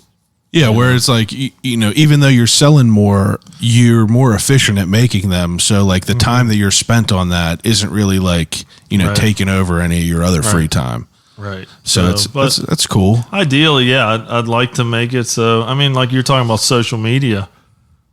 I mean, that's what grew this side business. I mean, I don't see how you do it without social media. I know, and that's why I kind of ask a lot of people about it, because it's like, it's the most valuable tool business could have, because like if you don't have an Instagram or a page, no one knows who you are. It's hard enough to try to get people to know who you are now without it. Right. I've been at it for like 5 years, and it's like it's hard to do, and it's like it's hard to do it in a way that's consistent where you don't feel gross doing it. It's like, I'll be damned, I'd rather shove this fucking thing in my neck than be dancing on a TikTok. Yeah. You know what I mean? It's just like, I cannot do that. I don't have that inside of me to do that. Like I'm not a show pony like that. It's just like, I want to be able to just put some shit out there. I want people to appreciate it if they want to. It's like, like this conversation that we're having right now, I'm sure that not everyone is going to listen to it, because not everyone's going to be interested in making a knife. You know what I mean? And that's like where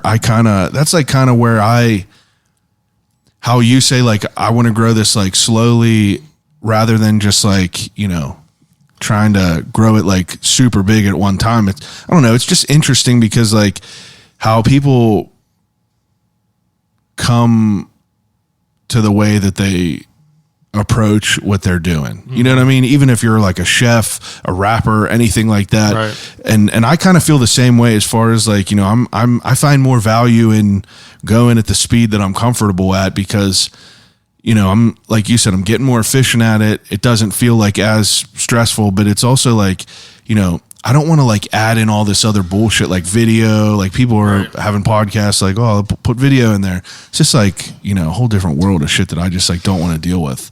More shit that I have to deal with. Yeah, it starts to get complicated. Do you think about that though, as far as like, your social media and like having to like grow that? Oh yeah. I mean, I'm like, man, if I had, I don't even think I have 1,000 followers. Yeah. I think I'm like, hey, what if I had 15,000? Yeah. Would I sell any more knives? That's what I don't know. Who knows? Would you? I don't know. I mean, some of these knife makers got hundreds of thousands of followers, and I mean, it's a weird beast. It's a weird beast because we're in this world now where shit, I post shit a decent amount still, and it's like, I feel like shit don't get seen, and it's like we're playing with a rigged deck. Yeah, and the less you post, the less it gets noticed. Like, they want consistency. It's crazy. I'm like, what am I going to set up a bot? Like, I don't post shit unless it's worth me posting. I know. I just share stuff on my story. I'm like, you see it, it's there, it's gone the next day. Yeah. I'll post finished products, but I mean, maybe I'm the same way. Maybe I should share more. But I'm the same way, but I feel like we're shooting ourselves in the foot because like we are. But it's wild to think about. Even my wife does like the wedding makeup, and like, she's like been trying to, she's like, I guess I have to just like kind of be more attentive to like, being more active on social media, because that's really how the shit has grown. And it's just crazy that that's like, kind of what we come to, because it's just like, I try to like just put this thing away. It's like, we'll get lost in there. Do you find yourself like, getting lost in like watching other videos and stuff like that? Or are you like to the point where you're kind of like, you've watched what you needed to watch? And yeah, I mean, I obviously get distracted by it. If I didn't have social media for the knife stuff, I'd probably not have it. Yeah. Because as far as my personal life, I don't share that on social media. Yeah, the last thing that you shared was the van trip.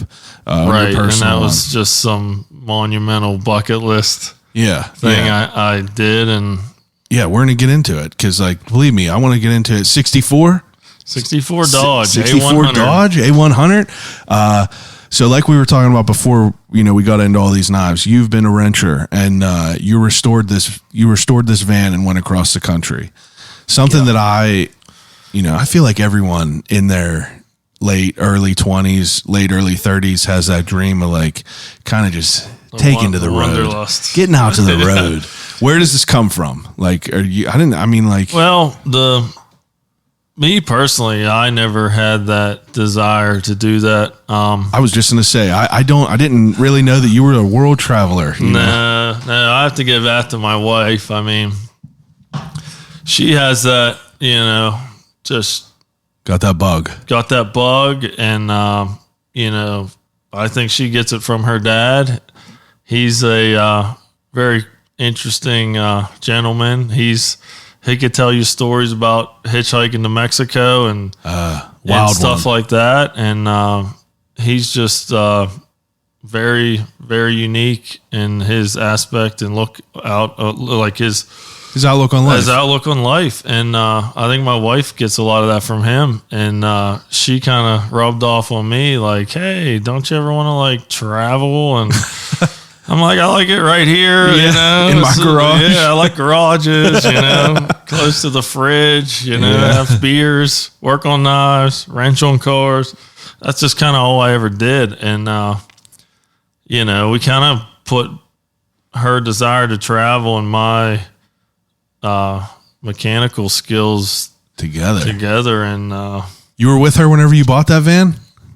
Yeah, so we were... Because I remember whenever you first just got that thing. Yeah, so we seen it on Craigslist, and it was a joke, and I sent it to her. I'm like, yo, what do you think of this van? Like, let's fix it up and, I don't know, drive it across the country.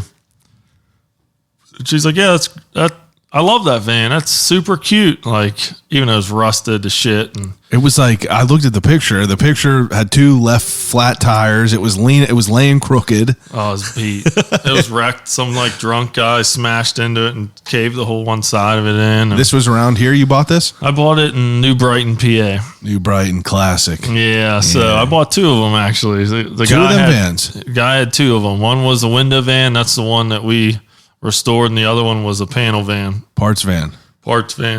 Wow. So what'd you buy that for? Both of them for $1,300. Couldn't shake a stick at that.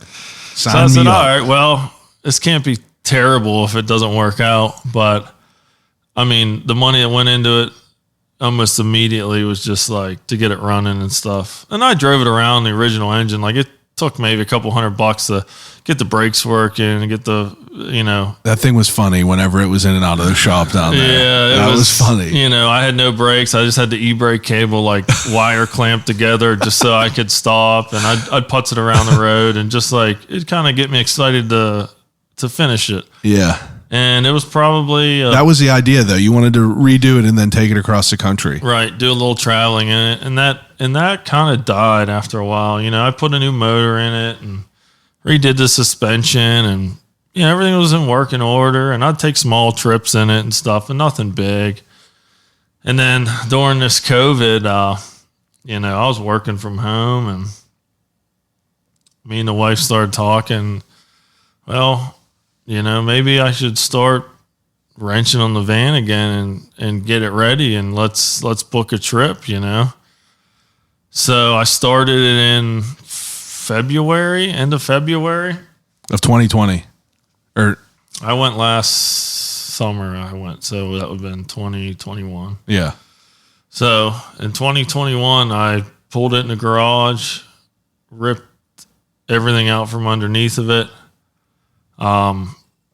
We figured, hey, if we're going to take this road trip, let's get rid of the leaf spring suspension. So we did a Mustang 2 front end, which is like a independent modern suspension that they sell for older cars, and it's a ton of fabrication. Yeah. It's not meant to be on this van, but we made it work anyway. So we threw that under there. That took a ton of time, get that under there, and all welded up, did a 4-link on the rear. We did air rides that's on airbags. So, that took care of the ride quality. The thing was still rusted out, so I learned how to metal work. I got, shrinkers, stretchers, bead rollers, tons of sheet metal, and just started making these panels, just... You had no experience in this? None at all, and I just kind of... Let me ask you real quick, tangential. Why do you think that you got into what you do professionally now? It's like you have... What you do professionally is not anything to do with wrenching. No. Why do you think that you never went down that path of wrenching? Originally, I went to school for electronics because it was something... Shout out Bob Malaya. Or Malaya. What was his last name? Malena. Bob Malena. Bob Malena. Devil made me do it. Devil made me do it. Is that where you were going for, electronics up there? Yeah, electronics. I kind of took that course. My dad went to school for that. My uncle did, and I never really had any interest in electronics or electrical by any means. Yeah, but it was something I knew nothing about, and I think that's what like intrigued me because I was like, I like working on cars. I know the mechanics. I'd like to know more about the electrical aspect, how these sensors work, yada yada yada. So it's kind of like I probably shouldn't have went to school for that, but it's been well for me. Now, but. Yeah, that's good. It's kind of it helped me in the long run, and it kind of I feel like if I stayed on the path of wrenching on cars, I would have kind of lost my passion for it, Yeah, that makes sense. Which I did lose it when I worked like in a shop. I worked at a small mom and pop shop in Bethel Park for years, and then I went and worked at Subaru for a year, and then I had my own shop for a while. Yeah, me and Jay had that shop, and and I liked it. And then I transitioned into the knife stuff, obviously. But it's interesting. Yeah, though, it's just because you seem pretty into it. So I was just curious because, people like BK, whenever I talk to him, like whenever I had him on and talked, it's kind of just all he wanted to do. And he just kind of, kept at it. And it's interesting because it's what I've always known you to do, but, just it's not what you do professionally. Same thing with me though. It's like, I'm happy that I did not do what I wanted to back then because it just set us up for a little bit more security for us to make better decisions later in life, more calculated. But full circle, you bought all the sheet metal and you became a metal worker doing this van. Yeah. I mean, it just kind of, it came faster to me than I thought. And I think a lot of that came from the knife making, to be honest. Because when you're hammering steel and metal, like, you hit it this way, it does this. You hit it that way, it does that. And you're expanding, you're stretching, you're rolling, you're creating flares and fender flares, and and in the welding aspect, I'm no professional welder, but I taught myself over the years. And are you a stubborn guy that's like, are you someone that's like, I ain't asking for help? Yeah. Oh, yeah. I like it. Yeah. I like it. I'm the same way. Yeah. If I ain't paying nobody. Yeah. I'm not paying someone to do it for me. I'll do that to an extent. I don't want help. Air conditionings and stuff like that. Yeah. Like, someone else could do that part, but right. And I'm starting to learn later in life that you just don't have time to address 100% everything. Not everything.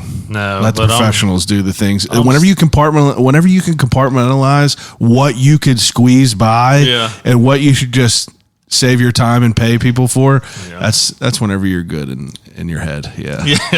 That's a smart. Yeah. I mean, it still kind of irks me when I'm paying someone to do something. And you not like trying to be hypercritical of their trade. I mean, these guys are professionals, when you hire them to work on your house and stuff. But when you watch them do it, then you're like inspired and intrigued.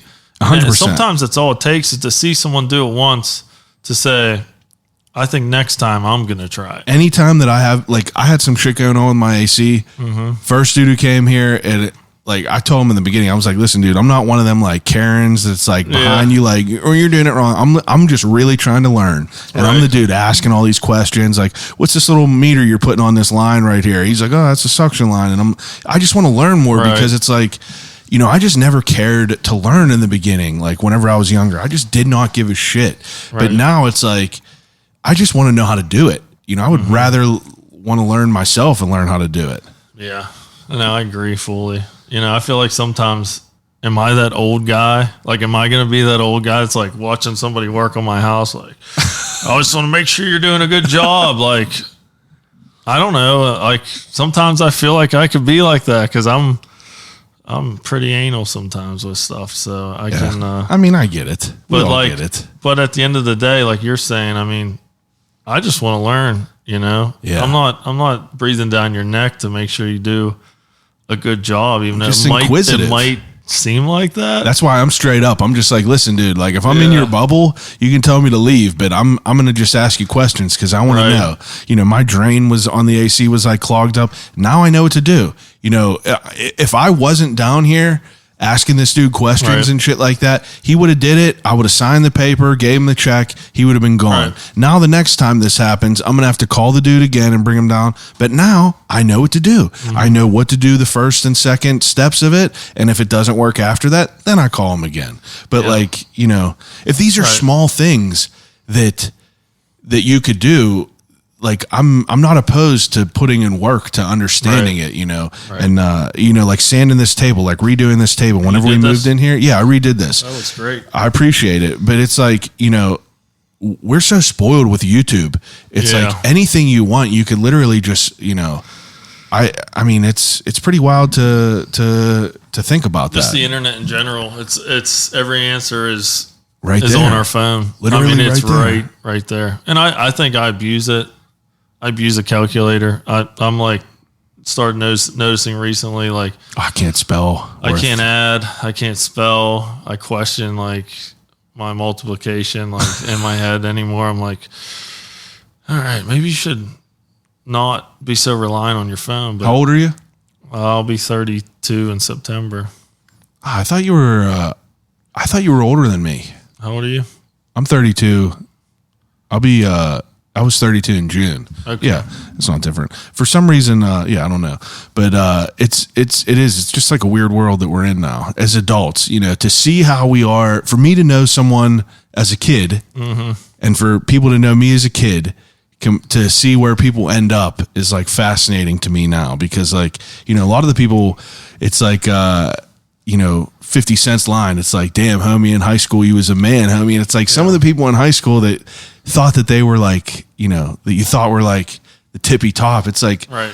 just like, you know, I remember like evaluating that in my mind. It's like, I might not be as cool as that dude, but it's like, now these dudes are just like, I don't know. It's, I don't look at myself and my life in that way as far as like comparing myself to people, but it's more of just like being like aware of like, you know, where we're able to like, you know, navigate ourselves. Right. You know, it's cool to see that like we're successful in things. It's cool to see that like besides like our job that we're successful at, it's like you still have that like, you know, there's still that like dog in you to like want to get out there and like just do something that you love and like keep at it. Yeah. And I mean, for me at least, I don't know if you could say the same, but I mean, my 30s brought a lot of eye-opening realizations in my life, just like kind of, I don't know even how to describe it. Like How you think about things in life. yeah, and- just how you assess things, how you look. I feel like you reflect on yourself, your behavior, and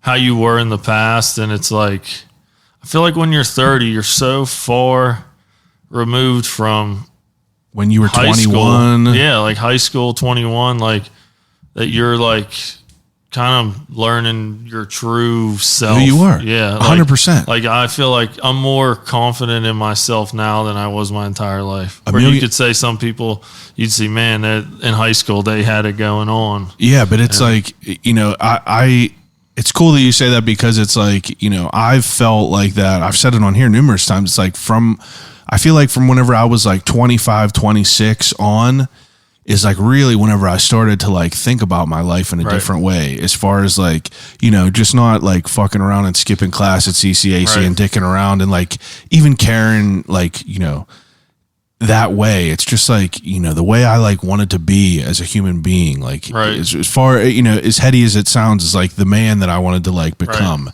And it's cool to be able to like be conscious of that and kind of like, you know, come into your own and be like, you know, like I am like, you know, I'm proud and I'm happy with like, you know, how I'm functioning. You know, I'm happy that like my parents are happy. I know that, you know, or at least we're not like just messes. Right. They're just like, you know, aimlessly wandering through Right. life. Could be way worse, but Oh, definitely. you know, you almost cutting your foot off with a knife is, you know, that's small collateral damage.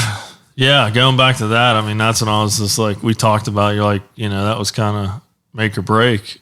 And I'm like, I'm just going to roll with it. Yeah. You know, now I'm, you know, I got bit, I got cut. Well, now you don't know what not to do. I'm initiated, I guess you could put it. Ah, there you go. Yeah. That's what's up. Real deal. What now, like, what do you do whenever you're not like wrenching and making knives? Obviously you're gonna have a kid soon, so that's gonna change, but Yeah. wait, we didn't even finish We this didn't, whole we didn't finish the Yeah. band stuff I'm yet. a professional. But, back to it. That's all right. we restored the van and, put the air ride on it, and the motor I had rebuilt. We converted that to fuel injection. We fixed all the rust on it, like I said, learned how to do body work. I had a gentleman I work with, an older guy. He knows body work, and he kind of talked me through it. He came over one day. I bought the paint. We sprayed it with a Harbor Freight gun. Turned out good enough for me. That was my first time painting a car, and I think it turned out okay. Yeah, it looks cool. But and you just set off on a journey? Yeah, I mean, I worked on that van till the second we left. I mean, how long? From February? When did you leave? I started in the end of February. We left July 23rd. So you were putting in some hard hours in it. Yeah. What? Yeah, I don't know how many months that is. Not many. On your description of the last picture you posted on your personal account, it said like, this is definitely the hardest thing that I've ever done. As far as like, it's probably a beast to do, but as you're preparing for this trip, envision it all. It's like, do you have like did you already have like a plan on where you were going, or was it kind of just like, seat of your pants? When we started the van and kind of made that decision, we booked one place in Kalispell, Montana. So Glacier National Park was #1 destination. So we had that deadline. We knew we probably had to leave. I think we gave ourselves 6 days to get out there for the one route we were going to take. And we ended up heading out and made it to Chicago, and we had a breakdown there. Oh, the van broke down? Yeah, so the electric rad fan that we put in it, it shit the bed, and we overheated in 4 lanes of traffic. It was like 98 degrees out, right by the airport there in Chicago, and got off the exit and realized that it was a couple fuses blown, so we bought a pack of fuses, and, the fan started working again. We thought we were in the clear, and we started driving down the road again, and boom, fan went out. And I told the wife, I said, crawl in the back there. This was like right behind the driver's seat. I said, check them fuses. So she's like, they're blown. So I was like, throw some more in. Yeah. So we just kept doing that as we got about 40 miles outside of Chicago, and we finally like pull into a hotel. We're like, we just can't keep going like this. We got to figure it out. Either go home or figure it out. So we sat there, and like, I remember just being so distraught in that hotel room, just like pacing back and forth. I'm like, this is sad. Like, I can't believe it's coming to an end, like over a stupid rad fan. They're like, I thought it was a good one. I don't know. It's expensive, but anyway, I finally like just bit the bullet, and I was like, I'm not giving up. I'm going to overnight 2 rad fans. So we have we replace one, and we got a spare to take with us in case it happens again. You just bought them and had them sent to where you were? Bought them from Summit Racing and overnighted them, and they delivered it right to the hotel. Overnight parts from Japan. Yeah, so we did that on a Saturday, and I don't think they got there till Tuesday morning, and we got them at like 9 a.m. I already had the van like ripped apart, ready to put the new fans Where? In the parking lot of a Holiday Inn. Wow. So I brought a jack stands, tools. I brought everything. Did you expect, like, did you bring that with intention, thinking that it was going to break down? I just brought tools and stuff as a failsafe. You know, I knew something wasn't going to last. Well, you said you were working on this up until you went on this, like up until you guys left. I mean, like, yeah, I had the brakes hanging up and stuff when I was pulling it out of the garage. I like had no shakedown runs. Just around the neighborhood, like little ones. Yeah, that's what I was going to ask. The fuel injection system was like not even tuned. It was just like, fuck it, throw it on self-tune and see if it makes it. Like it wouldn't even run full throttle. Like you couldn't mash the gas. It would just How fast would that van go? I mean, it'll move. Will it? Yeah, I mean, I'd cruise at like 65, like because I'm babying it. My wife did drive it across North Dakota. We went across North Dakota during the nighttime because it was like 106 degrees during the day. I'm like, this is after we fix it, but we'll go back to fixing it. So anyway, we got the fans overnighted, and I get them, and I open the box. I'm like, this ain't the right fan. And like my stomach sank. I'm like, you got to be kidding. And I'm like, well, they're the same brand. I wonder if just the motor, I could swap just the motor out. Wow. And use the fan, the casing from the old one. We started tearing it apart, and it dropped right in. I'm like, thank God. Really? Yeah. So we pieced together the new fan parts. The motor was messed up? That's what was wrong? Just the electric motor burn up. Wow. Just burn up, kept shorting out. So we just replaced the motor, and we got that thing fired up, and we drove. That was pretty easy to replace that? Yeah, it wasn't terrible. Oh, wow. It wasn't too bad. So we swapped that out, hit the road about noon, and we got to like Minnesota somewhere, right out like an hour outside of Fargo, North Dakota. And at like 9 o'clock at night, we slept till about 3 in the morning and got up and started driving across North Dakota because we were like, well, we ain't going to make it in the heat of the day. You know, it's just going to be way, way too hot for that van. And we started driving, and my wife, this gets back to the speed part. So I drove the whole trip. You know, it's a stick. You know, it's 4-speed on the tree, reverse lever on the floor. You know, it's all custom shit. But is your wife a car person? No, no, not at all. She know how to drive a manual transmission? Yeah, she drove it a couple times. Okay, but so I like started her up at like day broke, and I'm like, all right, you can drive. It's straight. I mean, I don't know how many miles, 400 miles straight or some shit. So I started on like a downhill on ramp, and we got it in the 4th gear, and she just started cruising. I'm over there dozing off. She's like, hey, it's raining. How you turn the wipers on? I turn the wipers on. Windshield wiper blade just blows off. I look down. She's going 86 miles an hour. I'm like, you're crazy. I'm like, you're gonna blow this thing up. And yeah, anyway, well, it was the passenger side blade, so she kept driving. We eventually got to a Napa and put some new blades on it. But you made it there. Yeah, I mean, that thing it ain't meant to go that fast, but she was driving how many miles total did you hit? Was about that trip 5,500 miles to and back? Yeah, so we went from Pennsylvania, up through North Dakota to Montana. Went to Glacier, spent, I don't know, 5 or 6 nights there. And then, we had 3 weeks for the whole trip. So we drove down to Yellowstone, spent 2 nights there, went to the Tetons, spent a couple nights there, visited some friends in Colorado, and then took 70 all the way home. Wow. Pretty incredible trip. Oh, yeah. I mean, it's even looking back on it, it's hard to realize you even did that. Yeah. I mean, I was so stressed out the whole time. It was like weren't present in the moment. Not present, but I was, because I wasn't thinking about anything else other than this trip. Yeah. But I mean, it was enjoyable. It was a hell of a thing to do, and yeah, that's super cool. Yeah. You said 3 weeks it took. Yeah, 3 weeks. Nice. So, I wish we had more time, but I know 3 weeks is, with work, and that's all we can manage. So I hear that. Got to get back to that real life shit. Yeah, yeah. Maybe next time when we do one, we'll both be at a different place where we could just be like, we're both working for ourselves now. Let's just I hope take a week off, and you guys could start playing music, and I'll play on a music festival. That's what's up. And we'll have to figure that out. Now, I asked you, but what are your goals with the knives? Do you want to go to more places? Is there a place that a knife maker kind of hopes and dreams to get to as far as a show or something like that? Is that a lane that you even want to pursue? Yeah, I mean, there's Blade Show they have every year. What's that? Is that just it's the biggest knife show in the world? Where? It's it used to just be in Atlanta, Georgia.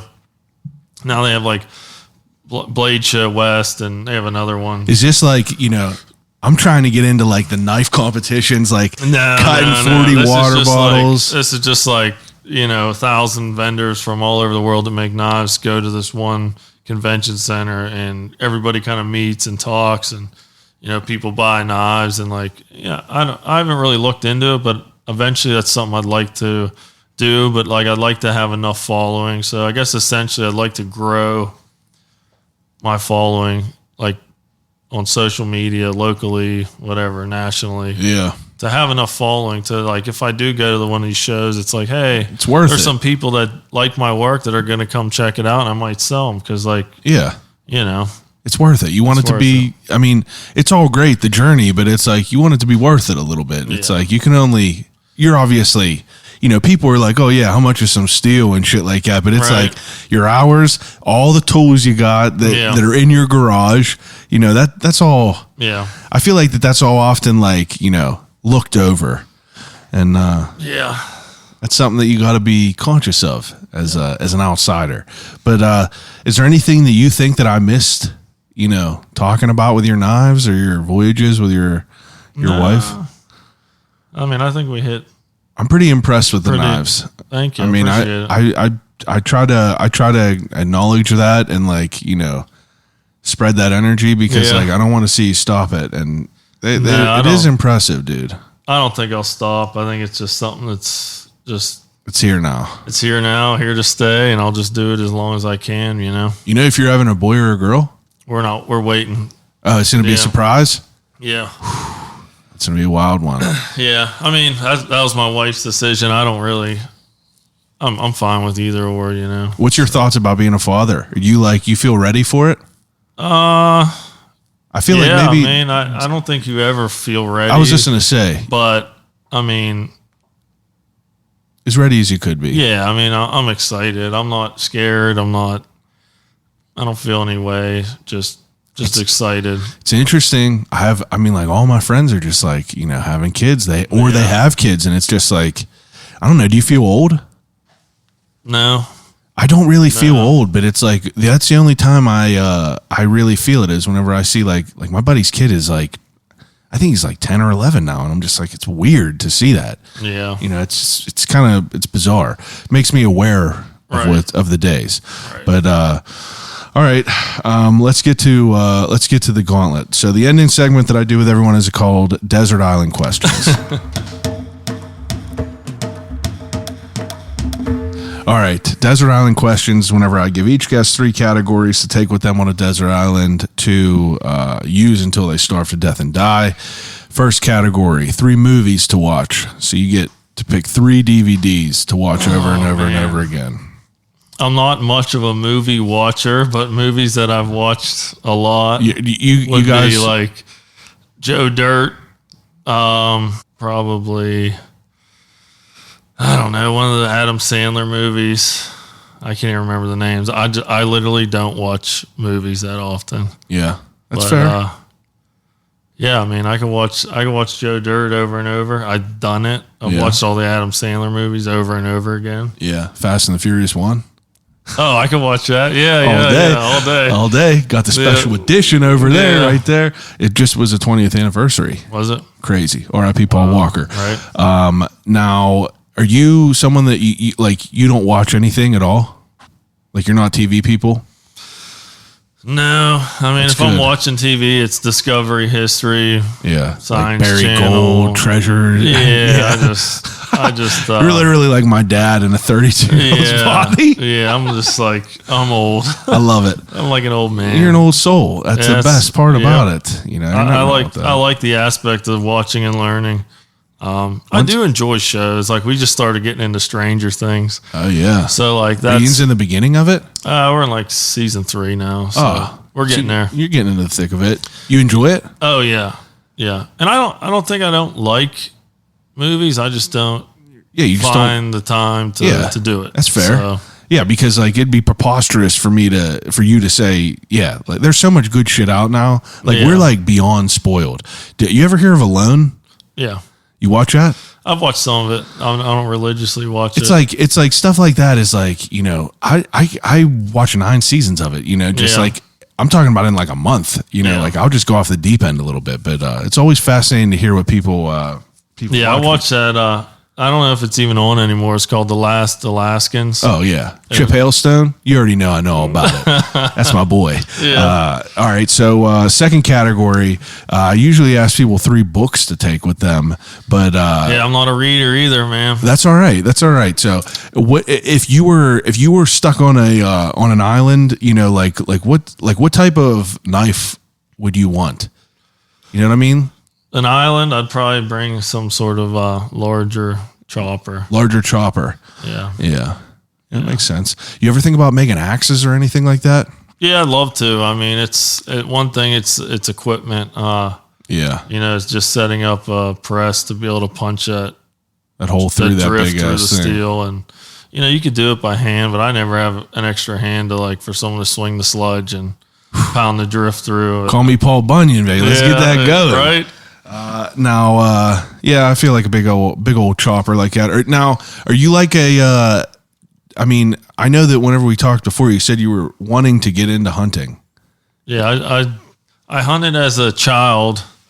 You know, from 12 up to, you know, probably whenever you 17. Yeah, whenever you get cars and your sheets and you're working and all that. Same with me, but it's like now I have like that I need to be out there and I want to be doing it. Yeah, so the past 2 years I went out for deer, and we got one last year. And you know, with the knife stuff, I think my favorite process now is just butchering it at home. I love that. My pap was a butcher, so like he taught us how to, you know, cut deer up and, you know, break them down, and it's something that I thoroughly enjoy, and I like that more than the hunt, you know. Yeah. It's a fascination in itself to butchering. I actually are you a Reddit guy? No.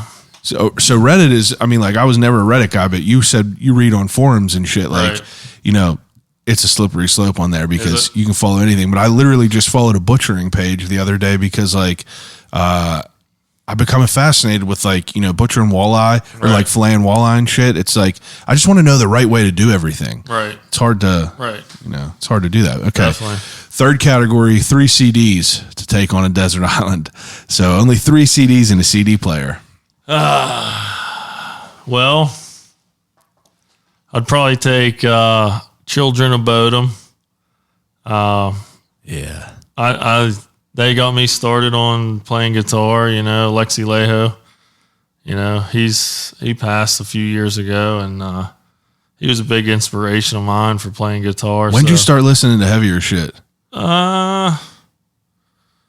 Probably. Well, I met Jay and his buddy Dave, and we had our first band in. I was probably 16 years old, and them guys were listening to like, you know, Through the Eyes of the Dead, like blast beats, and I was like into like Slayer and Children of Bodom, like the melodic, shreddy stuff, and this stuff was just like sweepy, heavy, just sludge, and I'm like, it took me a minute to like get into it, but like I did, and like that's what we ended up playing was just heavy music. Yeah, I mean, your band is like your band is the reason that I like kind of force myself to appreciate the sweepy, you know, like I just never listened to music like that. You know, it was never, I was more like you like the emo type, that type of shit. And it was different, but like, you know, whenever you got friends in a band, you're like, yeah, I can get into this a little bit. You know, watch a music video, you know, you get a little bit into it. Hear that Predator going a little bit. Oh yeah. Yeah. Those were good days, man. Good days. I miss it. It's good days. We've got to get it back going again. If I plan this thing, we'll make it happen. All right, we'll make it happen. No, you're gonna hold a candle under me because I've never talked about it, but it's gonna happen. I'm gonna make it happen for sure. Yeah, I think we all got our gear still. So do you? Ian's all got shit. Jay still got drums and everything. Oh yeah. At least he's probably pumped about it. Yeah. He's right down there just all hammered, just fucking getting crazy. Okay, so you said Children of Bodom. Yeah, Children of Bodom. I don't know. I've been listening to I like Coulter Wall a lot. I don't know if you listen to him. Little country. Yeah, I like him a lot, and I don't know. Probably something on the other extreme end, like Acacia Strain or something like that. Yeah, I like them a lot. That's some good stuff. So yeah, that's good. All right, decent variety there. Do you still keep touch on some new music? Do you listen to any new stuff still? I don't listen to anything new at all. I really don't. I don't even listen to music that often. Like Me I either. said, like I listen to DVE and it's just like the same 10 songs over and over. And that's just like the monotony of my life in the garage. And I like that. I'm trying to get Randy Bauman in here. We've There you been go. talking, but I'm going to make it yeah? happen. Yeah, I'm Hell going to make yeah. it happen. He's a busy man. I'm sure. Yeah. Okay, so third to last category, the death row meal. So the death row meal, you get to choose your last meal before you get put to death. You know, so you get an appetizer, a main course, and a dessert. Your favorite appetizer of all time? Appetizer, I do like steak tartare. Yeah, I fuck with that. I'm Yeah. all about the beef and steak Yep. tartare. That's good stuff. Yep. Main course.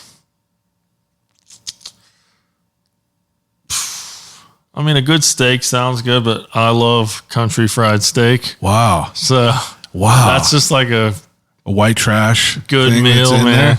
Yeah, that's good stuff. I like it. I mean, that's just, I'm good like once like every like 3 years I'll have one and I'm like I'm good with it. yeah, I don't get it often, but like when I do, like if I go to like Cracker Cracker Barrel, Barrel. I was just gonna say little Yeah. Cracker Barrel. yeah, I'll be like On a country s- fried steak, the Yep. dinner. I'll do it for breakfast. Yeah. Whatever. Anything you eat there, you're gonna take a nap after. Oh yeah, Okay, that's good. Now dessert. a beer. So good. Dessert or beer. Okay. Second to last question is you're getting ready to go on this road trip, you know, across the country. You go into a gas station. What's a snack you pick? I mean, a you gas not a station snacker? hot dog. Yeah.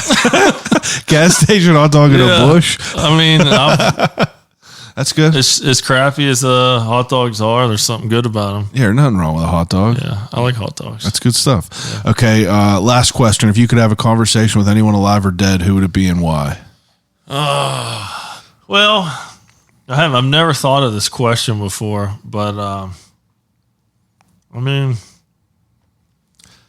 the only person that really came to mind that I like their aspect and approach to working with their hands would be like Jesse James. And I know like a lot of people don't like him, but I think his approach to working with his hands is kind of inspiring to other people to do it. So I just love to like sit down and, you know, Pick his brain. and like, you know, he got into the forging and making knives and Oh, did he? guns, and yeah, he does everything now. I mean, Really? He's Oh, I didn't know that. yeah. So I mean, his knives aren't like, you know, they're obviously have his like machine twist to it where everything's machined and real precise, but you know, he's forging Damascus to make guns out of and stuff like that. So Oh, that's wild. Yeah, he just is constantly evolving as like a craftsman. So that's just something I appreciate and would want to learn more about. You know, That's a good answer. so That's a good answer. Did you watch West Coast Customs? I've watched it, in the past. Yeah. Oh yeah, I used to watch it all the time. That Yeah. in Orange County. Yeah. I used to be. What was it? Freebie. When they get free stuff. Yeah. Man, had one of them shirts too with the old whatever that was back there. But that's a good answer. It's interesting. I did not expect that, but that's an interesting answer. Makes sense. I got to follow his page. Yeah. See if he does a lot of shit now. That's interesting. I've Yeah. heard his name probably since like I was Yeah. probably like 16 maybe, but I appreciate it. Yeah, anytime. Thanks for having me. Yeah, it's been a long time coming. Yeah. Now, put all your social media out there. Tell people where they could find these beautiful pieces of cutlery and where they could find your work. Well, recently I got a website, so goatheadknives.com. You can find the link to Instagram, Facebook, some press articles in there, photo gallery, available work. So everything you need, contact information's on goatheadknives.com. So Instagram at Goathead Knives. Instagram at Goathead Knives. Get you a knife. Get Yep. you a blade on there. Yeah. Prepare for the apocalypse. All right. Thanks for listening. Call you right back.